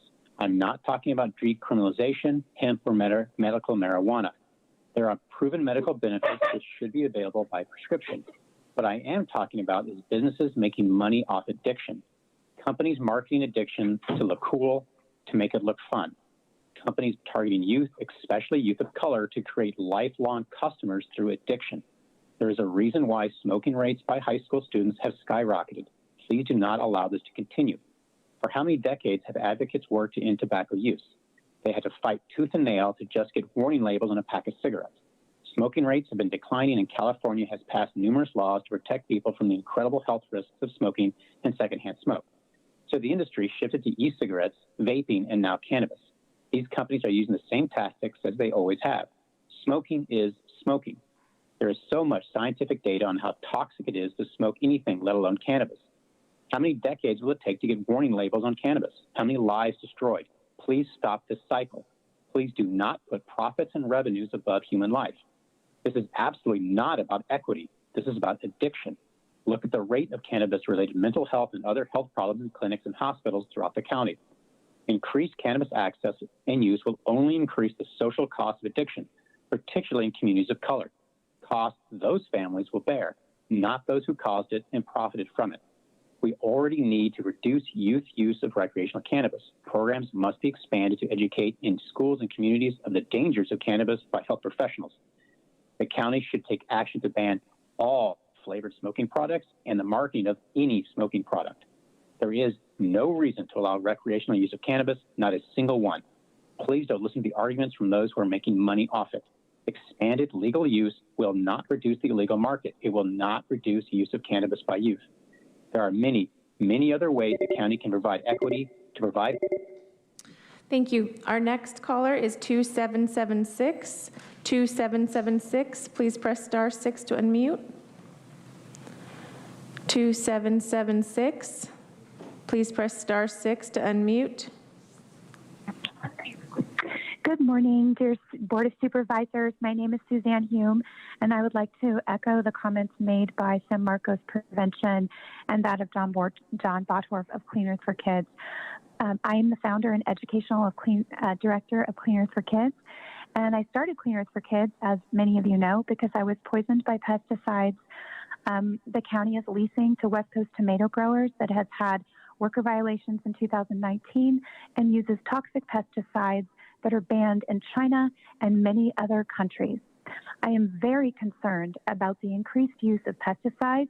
I'm very, very concerned about the increased terrible chemicals getting into our air and our water. We all need clean air that is free of smoke, free of toxic chemicals, and free of pesticides. Today is Clean Air Day, and we've talked about equity. And here's what I'm facing. Okay, I live in Oceanside, but I go throughout the county. And now I have a chronic lung condition documented by UCSD and Scripps because the county chose to lease land that poisoned me and changed my life. We had to sell our home. I didn't sue, but I'm here today to tell you that when I walk through this county, and there is so much more marijuana smoke in parking lots, everywhere, in parks, by the harbors, on beaches, everywhere. And this really hurts my lungs, and it makes it difficult for me to breathe. Again, we're talking about equity. I'll just say the parents that we have at Cleaners for Kids and so many community members are absolutely against this expansion. Members and consultants like Yusuf Miller, who fights every single day for racial justice and social justice, and Marisol, and so many others. Thank you. Our next speaker is 7367. 7367, please press *6 to unmute. 7367, please press *6 to unmute.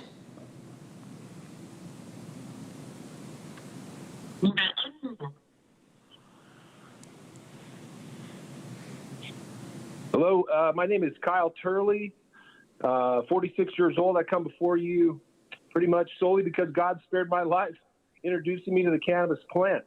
I'm here to tell you and the world that it has the power to heal and treat injury, illness, save our beloved sport of football, our nation's crisis with opiates, mental health, and Alzheimer's disease.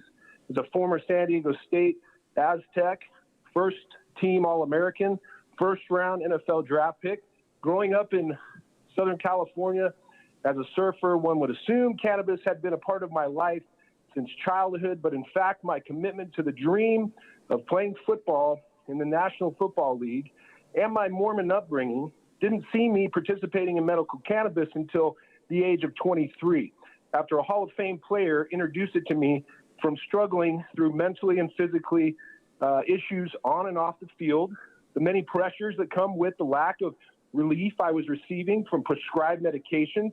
Cannabis was given to me from a place of true concern for my health and well-being. My career as an NFL football player continued for a decade and ended like most, where injury and pain ultimately make the decision for you. But I am here to say that I know that cannabis could have extended my career at least another 10 years. I probably could have avoided 3 different surgeries. The many orthopedic injuries I received playing the game of football were crippling, but the one disease that football creates from the many subconcussive and severely concussive blows given and received become my main concern, as frequent episodes of vertigo, declining cognitive ability to control my life mentally and physically. As a professional athlete, I took great care of my body. There was no answer for what nurses had to hold me down, an MRI machine, having seizures, all of these things. Cannabis came to came to my opportunity to get these things resolved. 3 years from an all-pro career, decade-long NFL career. Thank you. Recalling 1223. 1223, please press *6 to unmute. 1223. Good morning, Supervisors. My name is Tony Seal. I'm the owner of Relief Meds, one of the licensed cannabis operations in Ramona, where we opened just a few months before the moratorium took place. Making a profit or breaking even during this period has been difficult due to the number of illegal shops operating throughout the county. Illegal shops have an unfair advantage as they pay no taxes, are not subject to the extensive regulations that we have. These shops are a source of many of the concerns I feel people in the cannabis business. They operate 24 hours a day, advertise illegally, potentially sell to people under 21, and are the source of many of the problems that cannabis shops are accused of. The almost weekly shutdown since Supervisor Anderson's enforcement orders passed shows how large this problem is in the unincorporated county. We are grateful for the previous decision that stepped up the enforcement to protect the health and safety of county residents. Our legal facilities provide a safe alternative to these illicit operations, and your support of the staff's recommendation today will be of tremendous help to allow us to serve patients and consumers throughout the county. Regarding our goals for future expansions, please support option 1 so that we can move forward with the necessary exemptions.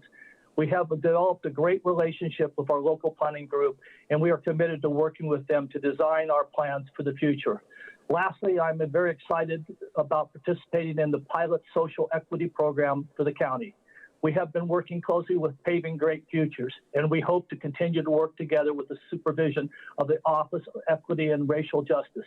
Thank you for your time today. I urge you to adopt the staff recommendations and provide relief we need for our companies to survive and to continue to serve the needs of the residents of unincorporated county. Thank you. Thank you. Recalling 2153. 2153, please press *6 to unmute. Good morning. This is Kelly McCormick. I'm a public health educator with a focus on alcohol, tobacco, and drug prevention by youth. The county has been a leader in tobacco prevention by banning the sale of flavored tobacco. Credit is also deserved for increasing access to mental health services and recognizing the urgency of the mental health crisis. Last night, you discussed funding for school-based mental health services with plans to expand the program. Approving this ordinance would be counterproductive for a number of reasons. I am going to focus on items 3 and 5. If you acknowledge that flavored tobacco entices youth, why would you not acknowledge that flavored marijuana, including edibles and marijuana-infused drinks, has the same effect? Would you approve mega-sized tobacco stores selling nicotine-infused candy and soda? Like any for-profit enterprise, the goal of the industry and these particular businesses is to increase the customer base and get them to use more of the product more often.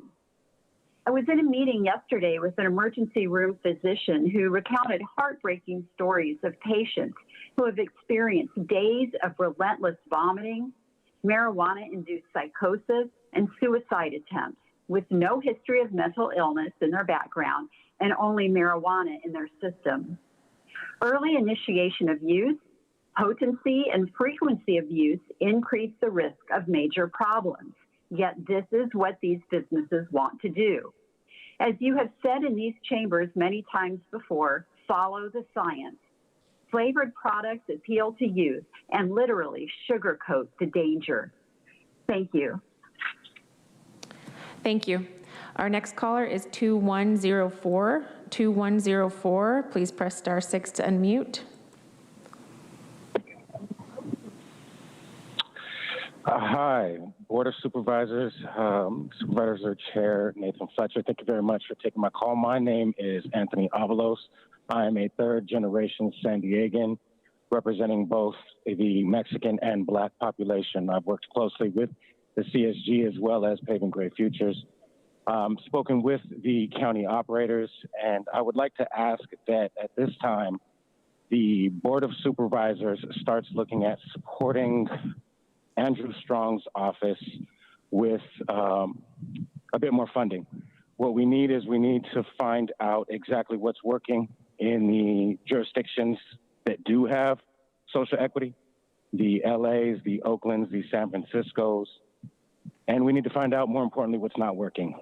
And so I think that's going to take a little bit more effort and, frankly, money than what we're currently putting towards social equity. So while CSG does have its own stance, I would ask that the Board of Supervisors takes another look at what support is necessary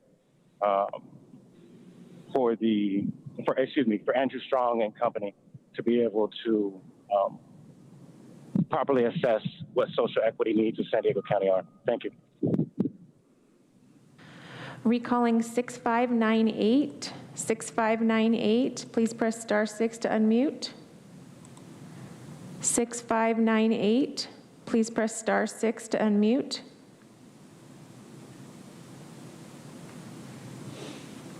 Chair Fletcher, that concludes the callers. We have one final in-person speaker. I'd like to invite forward Austin Birch.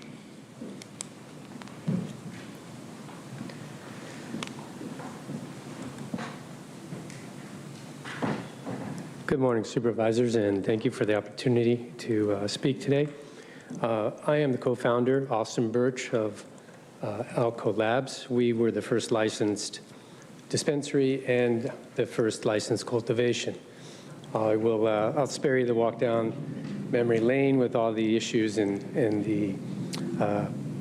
that stood in our way as we transition down the road here. But I will say I do appreciate the time that you're taking to revisit this. It's a very important issue. We've collected through all of this. We've remained compliant. We have always done the right thing by you guys, and we continue to do that same thing. In addition, we've collected a wonderful group of diverse individuals, and with this approval, we can expand on that and even make it better. So thank you. Chair Fletcher, that concludes public comment on this item. Thank you. Go to my colleagues here. A couple of quick points. One, I want to thank Supervisor Anderson for his initial efforts around enforcement, the addition of sheriff's deputies, the additions of resources to crack down on the illicit, unlicensed, unregulated, unsafe market. As we heard, more than 300 enforcement actions, 70 search warrants served, planning PDS engaged in doing these efforts, and I think that is a positive step. That also, rightly taking those entities out of the market creates a greater demand and the need for the residents of the unincorporated to have access to safe, regulated, and legal things, which is a part of why we're here today. On the social equity concerns, look, we've got a little bit of a chicken and an egg here in that our social equity community has rightly said, we got to take the time, we got to develop this thing thoughtfully, we got to develop it comprehensively, we got to develop it responsibly. We have funded additional consultants and staff to help Andrew Strong and his Office of Equity and Racial Justice develop that program. But when you say you've got to take time to do this comprehensively and in a holistic way and you can't piecemeal it, then it's really hard, and you have to continue to meet the needs of the unincorporated residents. We can't hold these 5 operators to a standard that does not exist. It just does not exist. Now, when it does exist, they will be held to that standard because that will be in the final adoption of the ordinance. They've also worked really hard to try and figure out what it is we would like them to do now. And they've all testified they are willing to participate in those programs and willing to work. And I think that there could be some great opportunities along the development of that social equity component to pilot some of those ideas in the immediacy to learn from them and incorporate them into the totality. And you know, we know that those operators have committed to do that. We know they're working with groups to try and figure out what that is. And I think having them continue to work, Andrew, with your office as you develop that, as we try to implement some of these pilot programs and learn from it, is good. But again, today is just a bridge to a much broader and much more robust policy where we're trying to go. As it relates to the concerns, and want to hear from my colleagues on this, around the ministerial process and design review, I think we got to find a way that ensures that there is an intentional effort to be mindful of the community needs, but also not doing it in a way that undermines the CEQA exemption process, which is the whole reason we're here. And so trying to land that plane in the right spot, I think, will be an important thing. But with that, let me go to my colleagues. I think we've got a worksheet to kind of go through here. Maybe we'll kind of hear from everyone, kind of thoughts, concerns, issues, and then I'll try as best I can to encapsulate that into a motion after we've had comments. So we'll go first to Supervisor Desmond.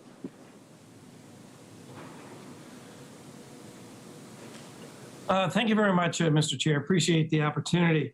I have a question and then some comments. So if I could ask our county council, excuse me, if I ask our county council to please explain the I guess, the level of risk or potential liability associated with allowing only these dispensaries to expand to 10,000 square feet through a CEQA exemption and not other businesses?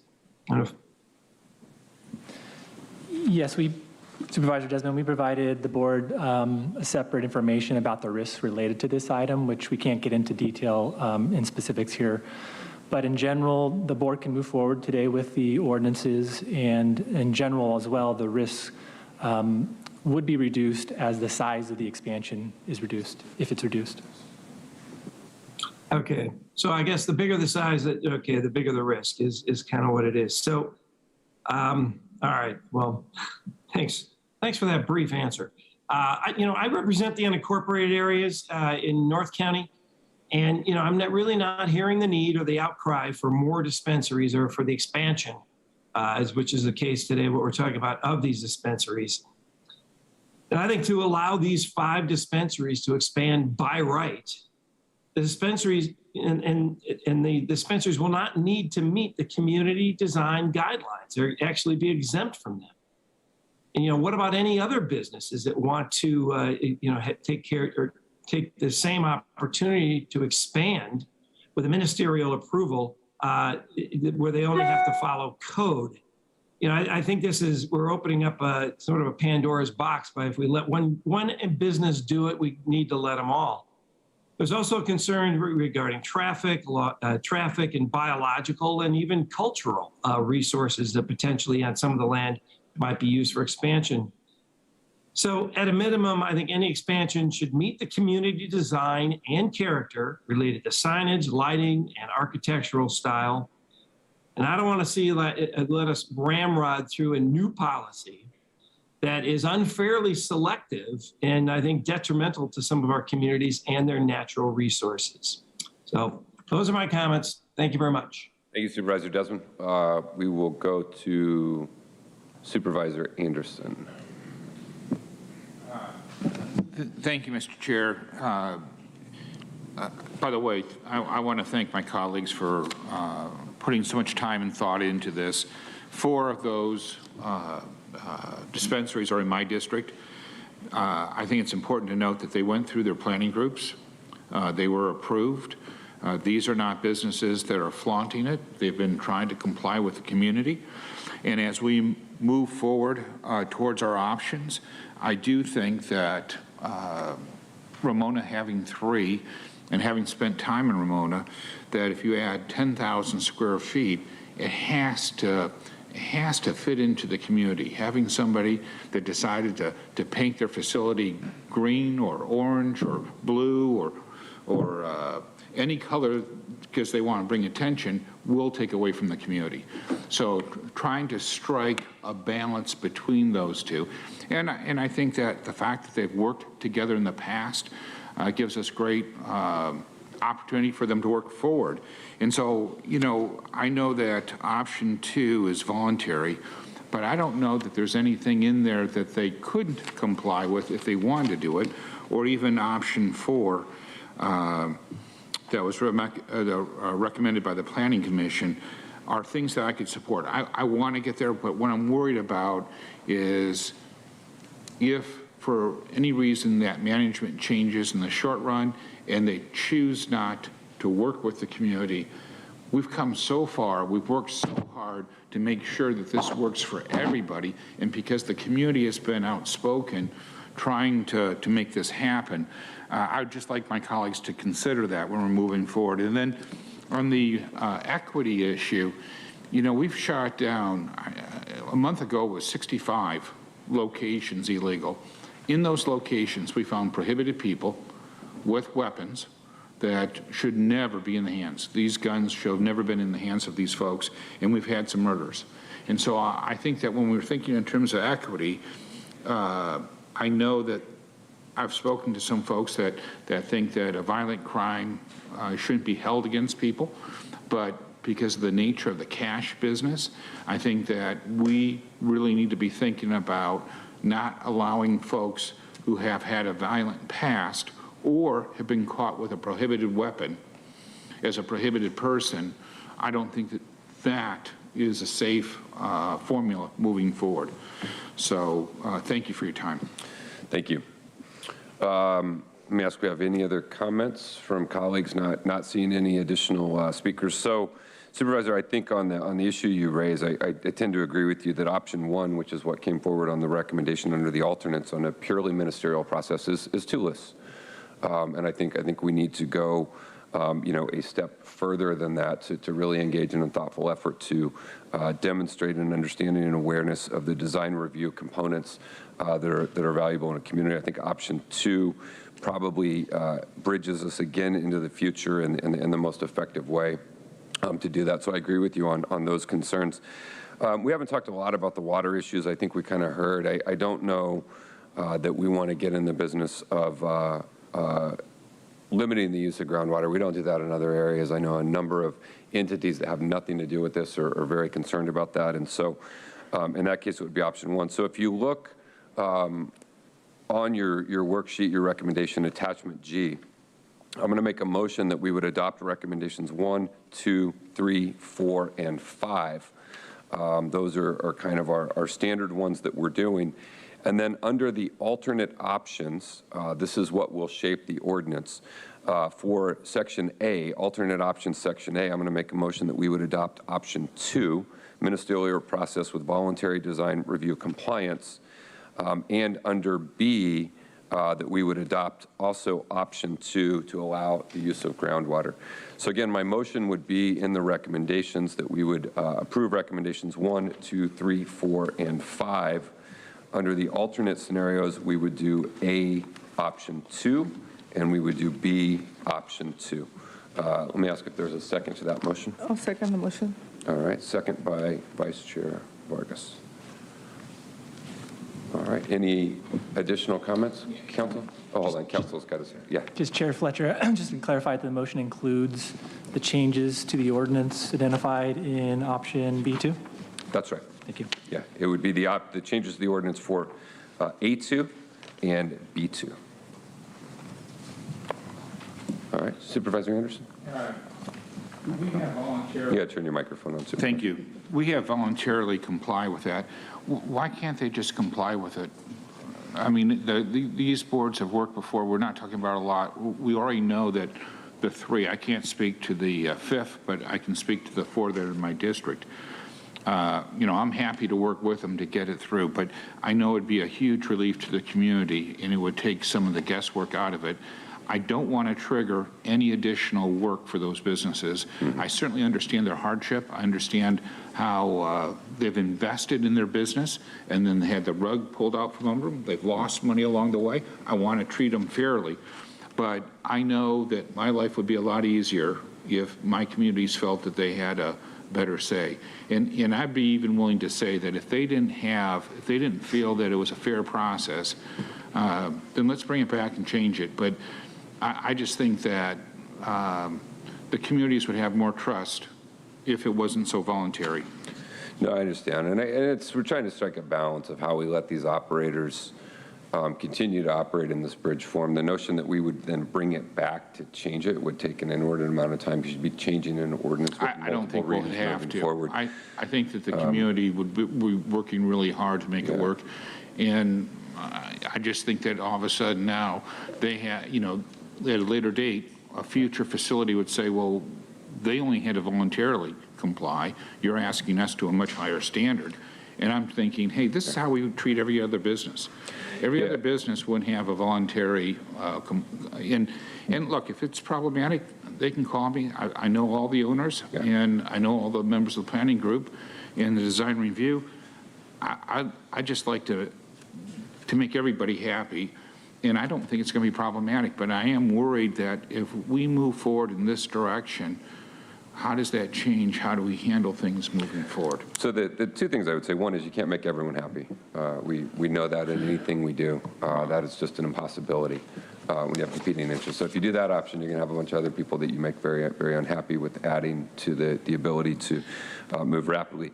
The second thing, in terms of creating a long-term precedent, we are going to develop a comprehensive ordinance that will lay out the full process for how these things move forward, and everyone will be held to the same standard. It's about taking 5 folks that have gotten jerked around for years and years and years in this county and had tremendous instability and tremendous uncertainty.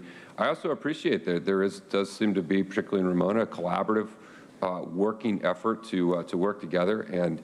And you know, I'm confident that at least in that location and that planning group, these operators are not going to cause problems with the planning group as it relates to design review issues as we move forward. And if we encounter that scenario, you have our firm commitment. We will get involved in trying to rectify it. But I think option 2 gives us the best path forward at this time. Well, with your commitment of bringing it back if they can't work it out, I'd be happy to second that motion if you need a second. Perfect. We have a second, but thank you. Okay. Vice Chair Vargas. Thank you, Chair Fletcher, and thank you for those questions also, Supervisor Anderson. I just wanted to make sure that it was emphasized that it was really important for me when I co-docketed this original board letter with Supervisor Fletcher, Chair Fletcher, to really focus on the equitable economic recovery piece of this work and really think about what does the social equity piece look like. And so I want to make sure that I assure the folks at, like Andrea St. Julian and other folks who have met with my team, that this is a priority and that there's a lot of work that's still to be done. And I want to make sure that it's clear that that commitment hasn't wavered at all. And I have full trust that the work that Andrew is doing with the Office of Equity and Racial Justice is going to be able to provide us with the right guidelines so that both community and the industry, everybody's working together to make sure that we are coming up with an ordinance that is equitable for everyone, because that's the reason why this was really so important to me. I do want to highlight, and I heard it a couple of times from the operators, that they are willing to step up and really create equity pipelines within these 2 years. And so I'm going to hold you to it. If you can share with us, I know that you've been very open and really, as we're going through this process, you've been through a lot, and so you know what it's like to make sure that we spread the love for that, so that everybody can have access to this opportunity. This industry is important so that everybody is able to participate in it. So I want to make sure that we continue to work together, and if my office or my team can be helpful in any way, I'm happy to assist in that process as well. And then I also think that being able to have a comprehensive ordinance is going to be critical for all of us. I think in the end, in order for us, yesterday we created an Office of Economic Prosperity and Community Development. These are the kinds of initiatives that we're going to be looking at as well, because what we need is to make sure that all businesses are really looking at the work that they're doing and really looking at it from a social equity lens. And so with that, I'm glad to support it and continue to monitor it and do everything I can to make sure that our communities are also part of this process. Thank you. Thank you. All right, so we've got a motion by myself, seconded by Vice Chair Vargas, adopting recommendations 1, 2, 3, 4, and 5, incorporating into that ordinance options A2 and B2. With that, let's call the roll. Thank you. Supervisor Anderson. Aye. Supervisor Lawson-Remer. Aye. Supervisor Desmond. No. Vice Chair Vargas. Vargas, yes. Chair Fletcher. Fletcher, aye. That motion passes with Supervisor Desmond voting no, all other supervisors being present and voting aye.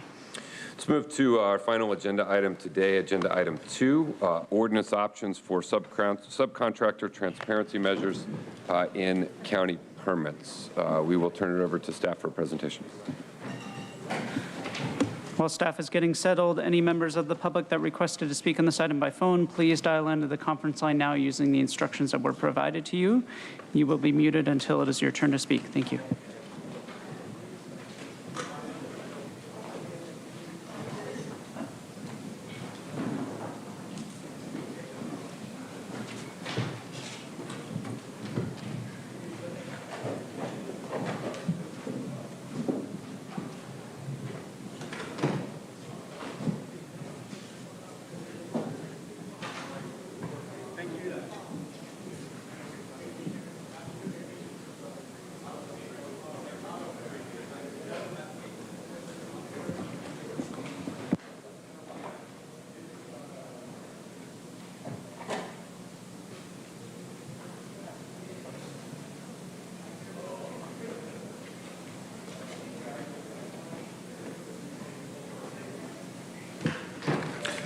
Good morning, Chair Fletcher and members of the board. I'm Vince Nicoletti with Planning and Development Services. I'm joined today by Kathleen Flannery and Dennis Howe. Today's presentation includes ordinance options for subcontractor transparency and county permits. On March 17, 2021, the Board of Supervisors directed the CAO to seek input from stakeholders to develop options to promote transparency of subcontractors in building permits and right-of-way permits in the unincorporated communities. In requiring transparency, the county will better promote a culture of safety and legal compliance while ensuring that labor standards are upheld. The options presented today were developed based on input from a variety of stakeholders. Staff is requesting direction be provided for which options to incorporate into ordinance changes for which staff will return to the board for consideration. Staff conducted several rounds of stakeholder outreach to local labor groups and unions, the construction and building industry, telecommunication companies, community planning and sponsor groups, the Farm Bureau, and environmental stakeholders, among others.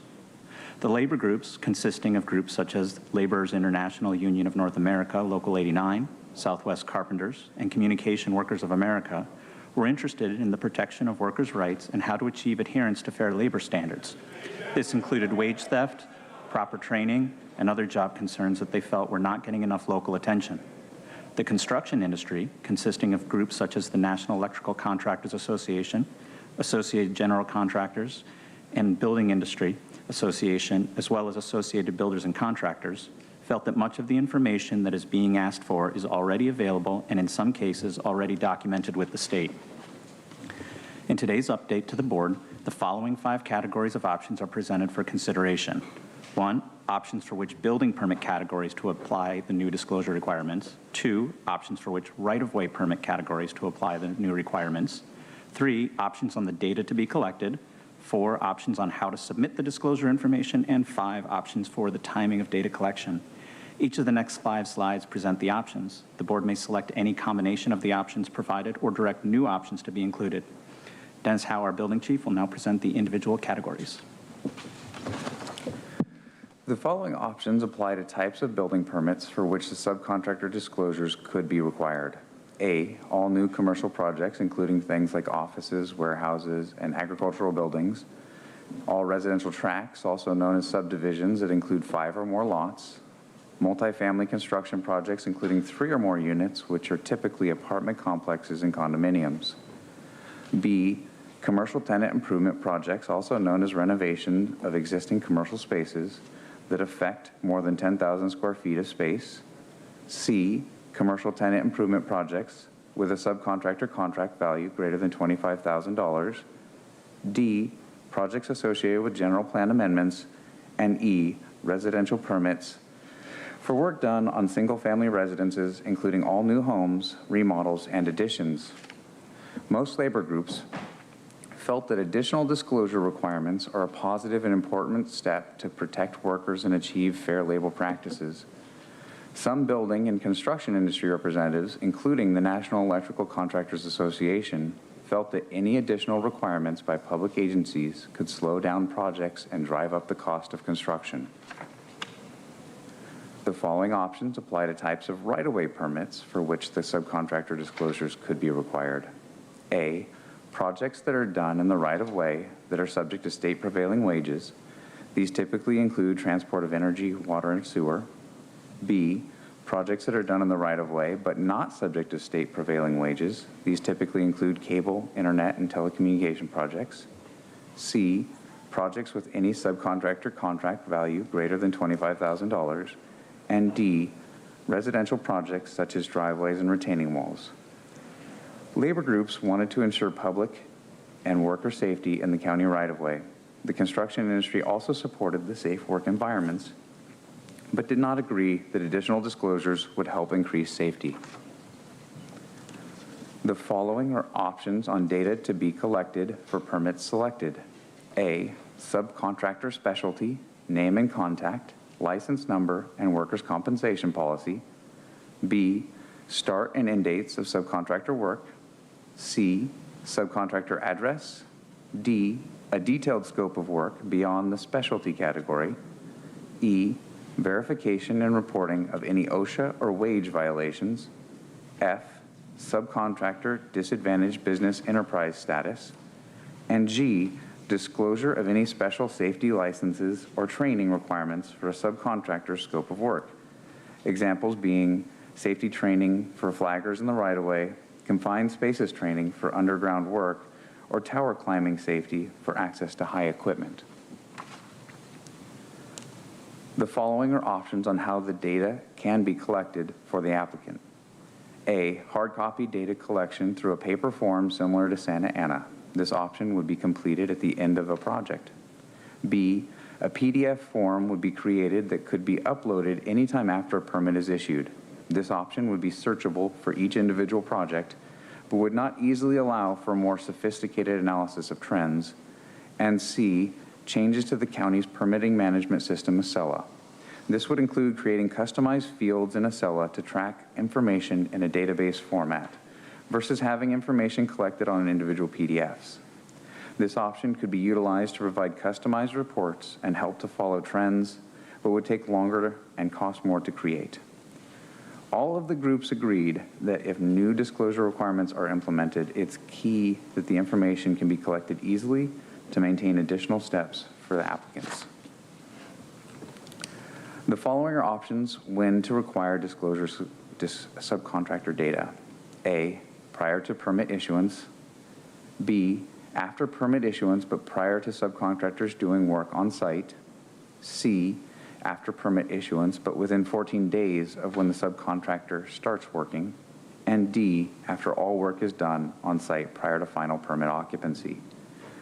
Labor groups would like information to be collected as soon as possible in the process to promote the opportunity to provide a safe, fair workplaces. Construction trades wanted reporting to be done later in the process to allow information to be input all at once to reduce any changes along the way. Today's recommendations include 1, in accordance with State California Environmental Quality Act guidelines, section 15061B3, find the project is categorically exempt from CEQA. 2, receive the ordinance options for subcontractor transparency measures in county permits and provide direction on options. If board direction is provided, staff will develop the ordinance language and return to the board within 180 days for future board ordinance adoption consideration. This concludes the presentation, and staff is available to answer any questions. Thank you. Thank you for the presentation. Let's go to our public speakers, and then we'll come back. Thank you, Chair Fletcher. We have 8 requests to speak on this item, all by phone. We also received 4 e-comments. All 4 of those were in favor. We'll hear from those that request to speak by phone. I'll be calling speakers by the last 4 digits of their phone number. You'll hear notification that your call has been unmuted. You'll then need to press *6 to unmute your line. We'll ask the speakers to please state their name for the audio record, and you'll have 2 minutes to address the board. I'll remind the callers that they should mute their TV or live video stream before they begin speaking. And if you could please identify the first caller. Our first caller is 5674. 5674, please press *6 to unmute. Good morning. My name is Kaylee Gow, and I'm here on behalf of the Communications Workers of America, representing over 2,800 members in San Diego County. Our members build and maintain telecommunications networks in the right-of-way, and many local 9509 members have submitted e-comments today. Low-road subcontracting is a serious problem in the telecommunications industry. Our members see firsthand the dangerous conditions that happen when low-road subcontractors cut corners in the right-of-way. You can look to our written comments for examples, incidents like explosions, injuries, hitting gas lines. So we care a lot about this issue and support transparency. To us, telecom subcontractors in the right-of-way must be covered by the ordinance. In options for right-of-way permits, we recommend option B and option A. Limiting the right-of-way coverage to option C and option B would not be adequate. On options on data to be collected, we support all the information listed and emphasize the importance of collecting safety license or training information, option G, and safety violation information, option E. In subcontracting, when workers or the public are injured, the prime often tries to wash their hands of the situation and say it just wasn't their responsibility. In requiring permit holders to get this safety information, the county encourages accountability for the work performed by subcontractors. On options to submit information, we strongly support Excel configuration with data fields. We feel this is key to effective enforcement, particularly down the road with the Office of Labor Standards, and key to public accountability. On options for timing, information should be collected prior to the work being performed. Option A where possible, and at latest, option B. We understand that contractors are often finalized late in the process. However, in any event, we feel that permit holders will have the information before the work actually starts. Thank you for the opportunity to comment and for the county staff and the board for all your work on this issue. Thank you. Our next caller is 4241. 4241, please press *6 to unmute.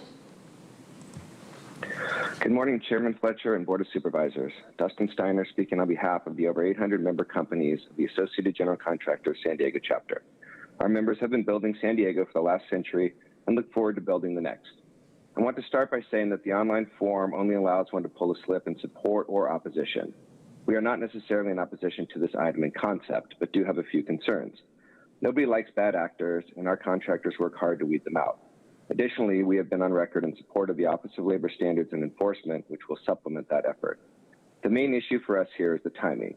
At your hearing on March 17th, Chairman Fletcher remarked, and I quote, "This will not add anything to the approval process," and further clarified, what it should say is at time of permit issuance or subcontractor selection. As long as those two comments continue to be the guiding principles here, we are largely fine with this item. County staff, especially Vince Nicoletti and Dennis Howe, have done a commendable job of outreach on this item. We have been engaged in small meetings, larger forums, and submitted our own version of the worksheet before you today. Thank you for seeking the input of industry. It is much appreciated. That said, I will quickly go through our thoughts on the options, and I should note that to the extent this can follow the public contract code, the easier it will be for our members. On options for applicable right-of-way permits, we support B. On data to be collected, we support A, C, and F. On options to submit, we support B. On options for timing, we support D, with C as a backup plan. Again, thank you to you and staff for working with us on this item. I think we have made a lot of positive progress and hope to stay engaged on this as the process moves forward. Thank you for your time and consideration of our comments. Thank you. Our next caller is 0780. 0780, please press *6 to unmute. Good morning, Board. Doug Hicks with the Southwest Regional Council of Carpenters. First of all, I'd like to commend the county staff for all the effort that they've put into this. It's groundbreaking and it's transformational, especially for exploited workers in San Diego. As we're talking specifically about what we would like to see, for when to collect the data, in order to provide transparency, the information needs to be provided prior to the project commencing. If you collect data after the fact, you're simply cataloging and in no way will provide a transparency measure. It just lets you know who was there. With the goal being transparency, I would urge that this information be collected prior to the commencement of work of any contractor or subcontractor being let on the site. For the submission of information, C is the preferable. It allows it to be searchable and it allows us to track both market trends and to see where our market's going in San Diego. Finally, as far as efficacy and the need for this, there was recently a news story on NBC and Telemundo talking about 40,000 workers who have been victims of wage theft in San Diego. This continues to exist in the residential market and in commercial markets in San Diego County, and providing this level of transparency will send a strong message that those bad actors in our community, those irresponsible contractors, they're going to be held accountable and there will be a light shown on their business practices. I'd like to thank the county board for moving this forward and look forward to working with you all in completing this task. Thank you. Thank you. Our next caller is 0116. 0116, please press *6 to unmute. 0116, please press *6. Good morning, County Board of Supervisors. My name is Javier Santizo. I am one of the representatives for Local 619 Carpenters. I'm not only calling on my behalf, but also 6,000 other members. As a born and raised San Diego citizen, this is a very prideful moment that we are taking observation to subcontractors that have been irresponsible. I think that as a room full of leaders for our communities, this is where we start. Transparency is going to decrease exploitation in the San Diego working class. I grew up in the trades. I came into the trades by way of my dad, and there's a lot of other people that are going to be coming into the trades because that's what they know. And as community leaders, it's important that we do what's right to create community wealth for San Diego. This is a beautiful city. I know that many of you are prideful to be part of this city, to be born and raised in this city. And this is a very important step to make sure that our communities, when it's time for us to hand it over to the future generations, that we have done what is responsible, and that's create transparency and decrease the exploitation. So that is the reason why I'm calling in support. I am 100% in favor. And thank you for your time. Thank you. Our next caller is 0262. 0262. Please press star 6 to unmute. Good morning, Supervisors. This is Richard Markison. I represent the Western Electrical Contractors Association, the Plumbing, Heating, Cooling Contractors of California, the San Diego chapter of the American Fire Sprinkler Association, and the Independent Roofing Contractors of California. We'd like to generally echo the comments of Associated General Contractors in that the proposal should balance the needs of workers and the county with an operable system that does not unduly delay construction projects and produces actionable information for the county. I would point out as well that with the enactment of Senate Bill 727 by Senator Leyva, the director or the general contractor has substantial responsibility on both public and private works for paying civil penalties, liquidated damages, unpaid wages, fringe benefits, and contributions to trust funds on both public and private works. I would encourage you and staff to carefully review the enactment of SB 727 and ensure that you are not creating a duplicative process that adds unneeded complexity to construction in the unincorporated areas of San Diego County and truly generates a benefit for the construction industry, the public, and county. Thank you very much. Chair Fletcher, that concludes public comment on this item. Thank you. Thank you for everyone who has participated in this process. I brought this, the action that initiated this process forward to our board because I believe transparency among subcontractors is an important issue for our region. As was shared during comments, we just saw a report, an estimated 40,000 people are being exploited and workers in San Diego County alone, according to the district attorney's office, with most wage theft occurring at construction sites. Workers being paid cash, being paid under the table. You see issues of labor trafficking, of human trafficking, those who are vulnerable to exploitation. And transparency around which subcontractors are doing what work is the first step in getting a better sense of what's happening and providing a tool to ensure greater accountability.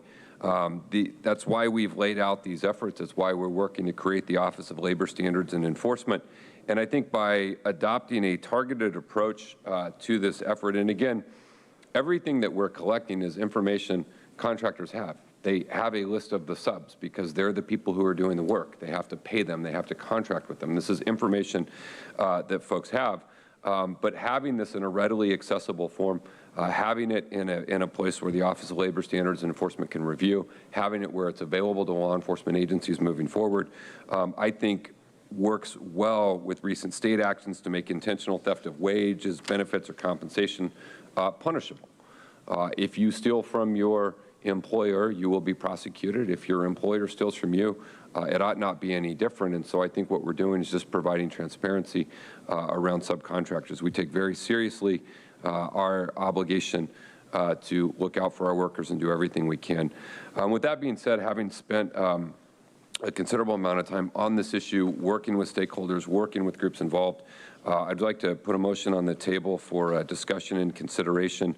If you go to your worksheets, my motion will be to adopt recommended. And just before I put this, all we're doing is providing direction for the ordinance development. We are not voting on the ordinance today. We are providing some direction for ordinance development. The ordinance will then go get developed, and we will come back within 180 days for the first reading of that ordinance. And so my motion will be to approve staff recommendations number 1 and number 2. Number 1 around CEQA, 2 is receiving the options, and then provide the following directions. For options for building permits, I would move we approve A, B, and D. For options for applicable right-of-way permits, I would move that we approve A and B. For options for data to be collected, I would move that we would incorporate A, B, C, D, E, F, and G. For options to submit information, I would move we include option C. And for options for timing of data collection, I would move we adopt item B. So let me walk through that one more time based on the workshops.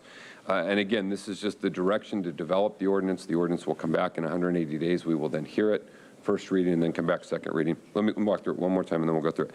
So the motion on the table, staff recommendations 1 and 2. As you develop the ordinance for options for building permit, we would incorporate A, B, and D. Options for applicable right-of-way, we would incorporate A and B. Options on data to be collected, we would incorporate A, B, C, D, E, F, and G. Options to submit information, we would incorporate C.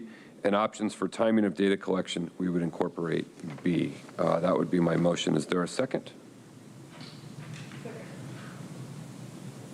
All right, we have a motion and a second. Supervisor Anderson. On options for building permits. You got to turn your microphone on, sir. Yes, thanks, when looking at options for building permits, item A, we had SB 9 recently passed, which allows people to move up to 4 units. And I don't know how this would be impacting that, but I don't think that our goal is to go after people with ADUs. And so perhaps staff could look at that application to see if that's the case, because we also could, if you would like to change it from 3 or more to 4 or more, I'm happy to do that. 5 or more? Because sure. 4 is what SB 9 allows. 5 is fine. I don't have a problem. May I ask the seconder? Okay. So a friendly amendment I'm willing to accept on options for building permits A. It's presently 3 or more. We would develop 5 or more. No problem. Supervisor Wasson-Reamer. Yeah. Oh, I'm sorry. Did you have anything else? Nope. Thank you very much. Supervisor Wasson-Reamer. Honestly, thank you, Chair Fletcher. That was very helpful framing. Just had a couple questions for you to better sort of understand your thinking. Why, and I'll just ask them like sort of one at a time if you don't mind. Why excluding option C why excluding number C for options for building permits? I think some of this was trying to take into account the areas where it is most likely where we're seeing the highest number of abuses. And, you know, what we really heard from the stakeholders is, in general, they thought A, B, and D, you know, incorporated in the bulk of what they're doing. It doesn't, a lot of the focus is new construction as opposed to renovation.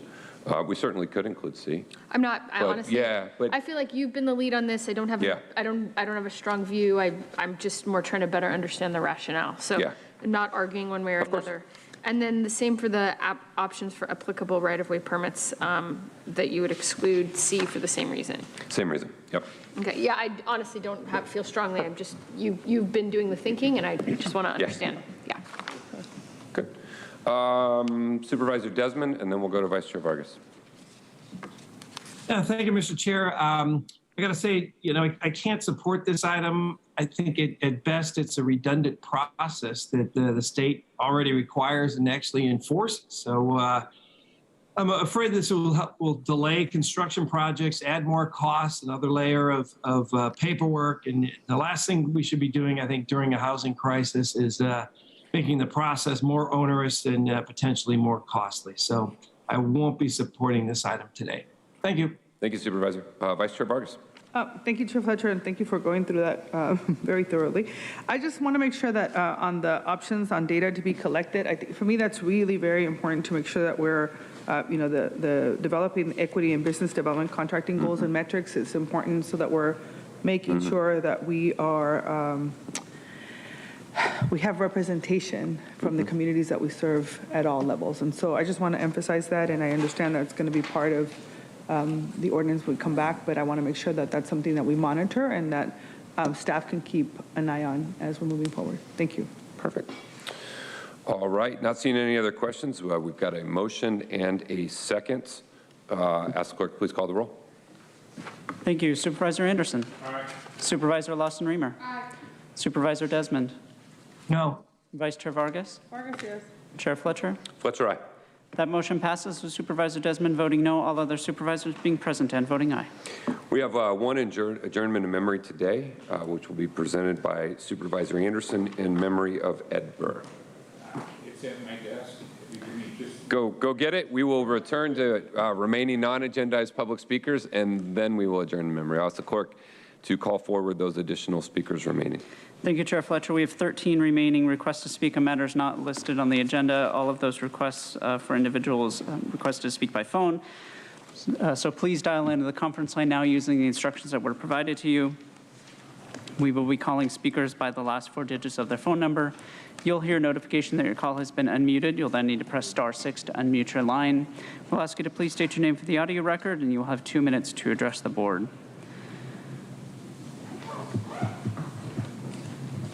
Again, for any individuals that requested to speak on matters not listed on the agenda today that requested to speak by phone, please dial into the conference line now using the instructions provided to you. Yeah.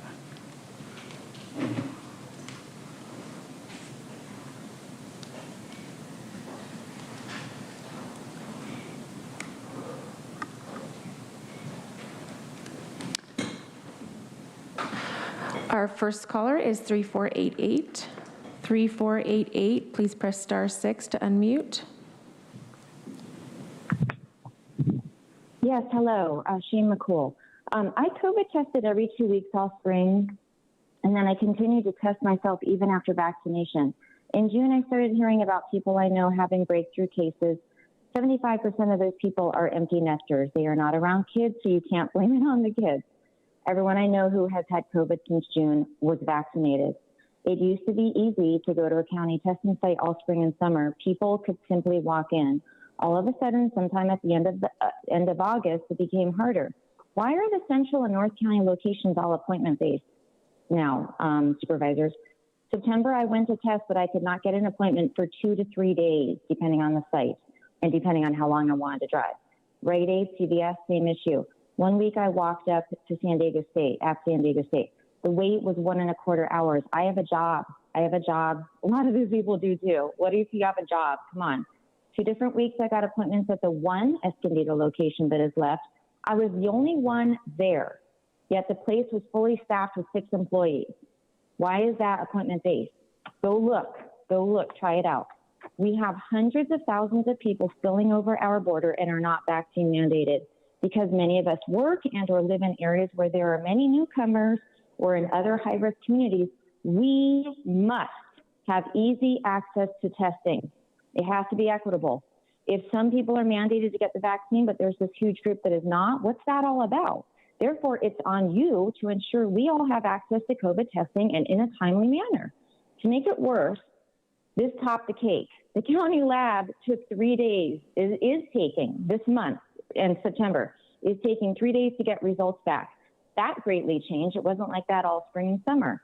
So think of all the people who go to test because of who they work with or live near or whatever reason, and then have to wait 2 to 3 days to get the appointment, 3 days for results. That's baloney.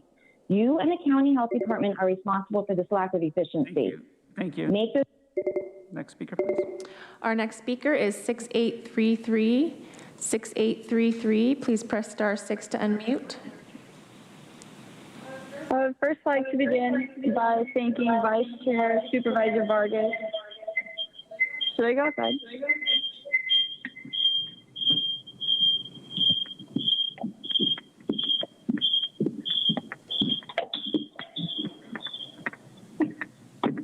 I would first like to begin by thanking Vice Chair Supervisor Vargas for declaring the Tijuana River Valley region a public health crisis and securing an additional $2 million for infrastructure in the valley, and Chair Fletcher, whose words have helped ignite this movement. saying it's time for the County of San Diego to step its commitment to clean water. It's time for them to start cracking down on polluters, and it's time for them to be a leader in calling the federal government to take action. Chair Fletcher said this on his campaign trail outside the proposed campsite. I would lastly like to thank the entire board for unanimously declaring a public health crisis in the region, but the county needs to do more. The county needs to keep the campers safe and inform them of the toxins that plague the valley. The campground needs to follow beach and bay water quality closures, conduct air and water quality at the campground, update campground website and signage to reflect the public health crisis families are unknowingly vacationing in. On Labor Day, me and a few other community members went down to the campground to warn those who were staying there of the crisis, and the county staff that was present referred to the campers and families as customers. What I found most alarming was none of the parents knew that they had brought their families to a spot deemed a public health crisis by your entire board. I understand the campground was a $12.8 million investment made by the previous board, but it's still your job to make this right. Before going to the campground, we first contacted all of your offices about the crisis and met with Supervisor Vargas's office asking that there be proper signage at the campground and information on the website about the crisis. And after seeing no change is when we went to the campground, risking our own health to inform the families. I work as an educator and I don't feel comfortable with any of my students visiting the playground at the campground. Thank you. And can you please state your name for the audio record? Oh, I think we lost that caller. Next caller, please. Our next caller is 3800. 3800. Please press *6 to unmute. Good morning. My name is Barbara Gordon, and I work with young people. And I'm here today to share the newly released SANDAG report from their Substance Abuse Monitoring 2020 data, gathering from interviews with juveniles, highlighting includes the lifetime and recent self-reported drug use. 60% of the youth interviewed tested positive for at least one drug. Marijuana remained the drug of choice for youth interviewed, with 55% tested positive for marijuana at the time of the interview. Only 20% of those youth that used marijuana thought marijuana could be harmful. 100% of those youth said it was very easy or easy to obtain marijuana. Substance abuse is the biggest reason for academic failure with our young people. As elected officials, you will be contributing to this problem as you look to increase the number of marijuana businesses that normalize marijuana use, especially with our young people. Research has demonstrated that youth are influenced and are products of their environment. I urge you to rethink your policies that favor the predatory practices of the marijuana industry. Thank you. Thank you. Our next speaker is 6598. 6598, please press *6 to unmute. Good morning, Board of Supervisors. Ann Riddle here. I attend the County Planning Group in Region 3, the San Diego County Planning Group, and also in District 5 where I work. I have been in the past a social worker in foster care, and it was my first experience with noticing the link between mental health issues and drug use. So I have followed that through my adult life, and have watched what that use looks like in the population. And particularly, I've been concerned about the relationship between marijuana use and psychotic experiences. I came today because I wanted to share with you some information from the Journal of Drug and Alcohol Dependence regarding the experience with 30,000 American college students. It was the Healthy Mind Survey, and they found that there was a direct relationship between those students' marijuana use and their experiences in suffering psychotic experiences. And we have found that particularly daily and frequent use of high-potency marijuana products are the ones that contribute to this increase.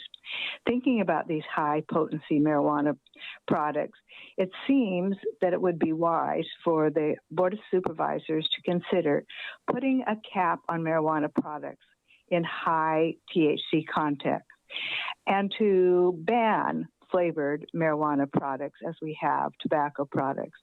And add to your law enforcement efforts minor decoy operations regarding the 5 permitted pot shops already in play. Thank you. Thank you. Our next caller is 1778. 1778, please press *6 to unmute. 1778. Hello, I'm calling in today with a coalition of folks who are passionate about restoring the Tijuana River Valley and keeping people safe who live nearby and visit. Monday night, a half-inch of rain led to, sorry. Can you please state your name for the audio record? Oh, yeah, my name's Adam. I live in District 4, Adam Cooper. Yeah, on Monday night, a half-inch of rain led to 500 million gallons of transboundary flow into the river valley, which we know contains sewage, drugs, plastics, and dangerous banned pesticides. The county knows this runoff is an issue, which is why you closed every beach in San Diego. Thank you for that. The state knows this is an issue, which is why they closed Boulderfield State Park. And yet, the Tijuana River Valley Regional Campground is open for business as usual. There's no advisory and no closure process.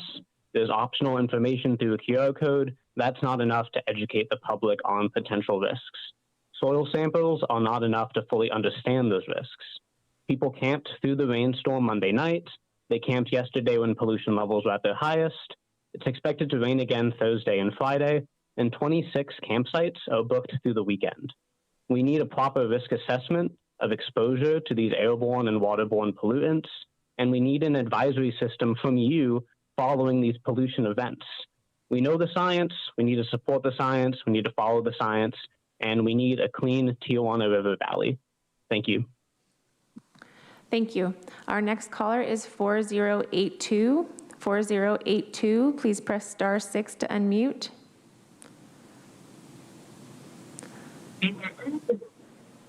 Hi, my name is Seska Kabuhat from District 4. I'm a volunteer of the Sunrise Movement, and I am in support of the advocacy of the Spring Valley Cleanup Crew.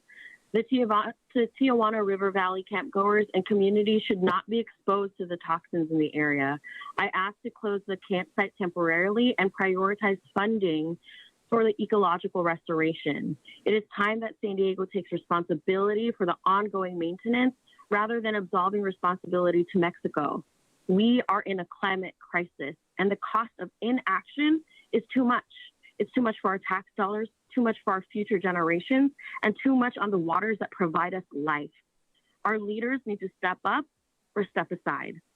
Thank you. Thank you. Our next caller is 4596. 4596, please press *6 to unmute. Hi, my name is Megan Phelps, and I live in Supervisor Nathan Fletcher's district. And I'm here with San Diego 350 to talk about how the county must prioritize taking action to drastically reduce greenhouse gas emissions and address the climate crisis. As a 22-year-old, I'm deeply concerned about the prospects for my future in the face of the climate breakdown, including whether or not I'll be able to have my own family. And on September 24th, I helped to organize climate strikes throughout the county, which drew over almost 2,000 youth and adult allies to demonstrate for climate justice, including youth from Westview, Canyon Crest Academy, Point Loma High School, High Tech High, Patrick Henry High School, University City High School, UC San Diego State University, and various community colleges. And these youth were demanding change at the local, state, and federal levels. Locally, they're asking that San Diego develop a zero carbon regional plan.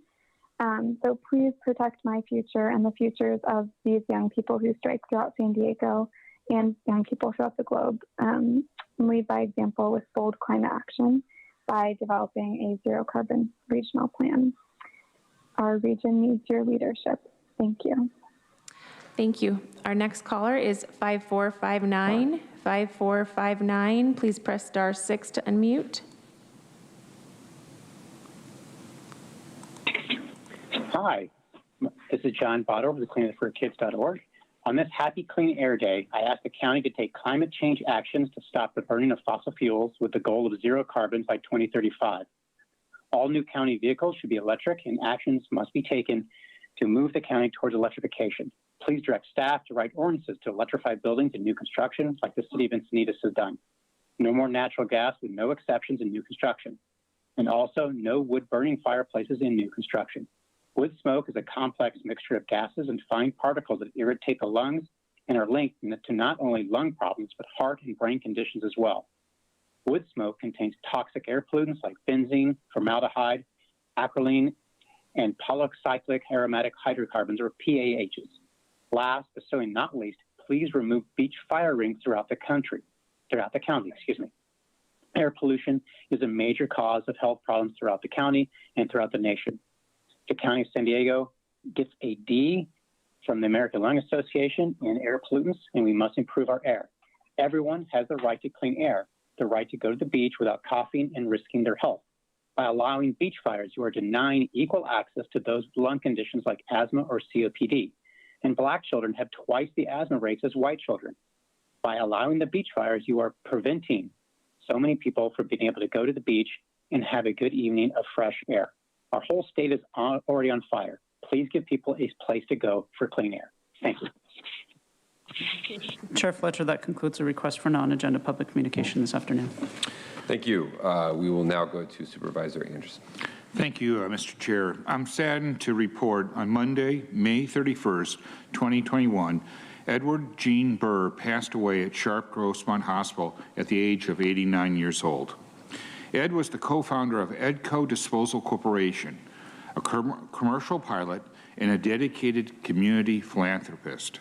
Ed and his wife Sandy purchased La Mesa Disposal in 1967 with one truck and have spent the last 54 years growing it into what we know today to be Edco. There are two things that made Edco different. First, it's the largest privately owned company west of the Mississippi. And second, they were proactively green, forward-looking refuge and recycling company long before anyone else had considered it good policy. Ed and Sandy like to refer to their company as a family business, despite how large it had become, because they treated everybody as if they were family, never losing the personal touch that helped launch their success. Their success can be best measured in generations. After having mentored and inspiring their son Cole and their grandson John to join in building and diversifying the company, many of Edco's families have three generations of workers employed at Edco. It was always fun to go there because you never knew who you were going to run into, whether it was the senior or the junior or the son. So it was always wonderful. Ed was the founding member of the La Mesa Park and Recreation Foundation. He was active with the Boys and Girls Club, Challenge Center. Many people don't know, but Challenge Center is where people go to rehab after they have a spine injury. The San Diego Humane Society, the La Mesa Rotary Club, Helen Woodward Animal Center, the San Diego Zoological Society, and of course, Sharp Grossmont Health Hospital Foundation. Ed's passion in life was to learn to fly, and he accomplished that in the early 1970s by obtaining his private pilot's license. He continued on with his instrument rating, multi-engine, and commercial certification, and finally his jet pilot license. East County was a better place because we had a community pillar like Ed Burr and his wife Sandy, and we're all going to miss him, and everybody that knew him is going to miss him, and I'm saddened to have lost him for our community. Thank you. Thank you, Supervisor Anderson. With that, we will adjourn. We will reconvene in closed session at 12:30. Thank you, everyone. The board will recess into closed session at 12:30 to consider those matters listed under item 29 on yesterday's agenda. If there are any reportable actions that would be reported out after the conclusion of closed session today, the next regular meeting of the board will take place on Tuesday, October 19th, 2021 at 9 a.m.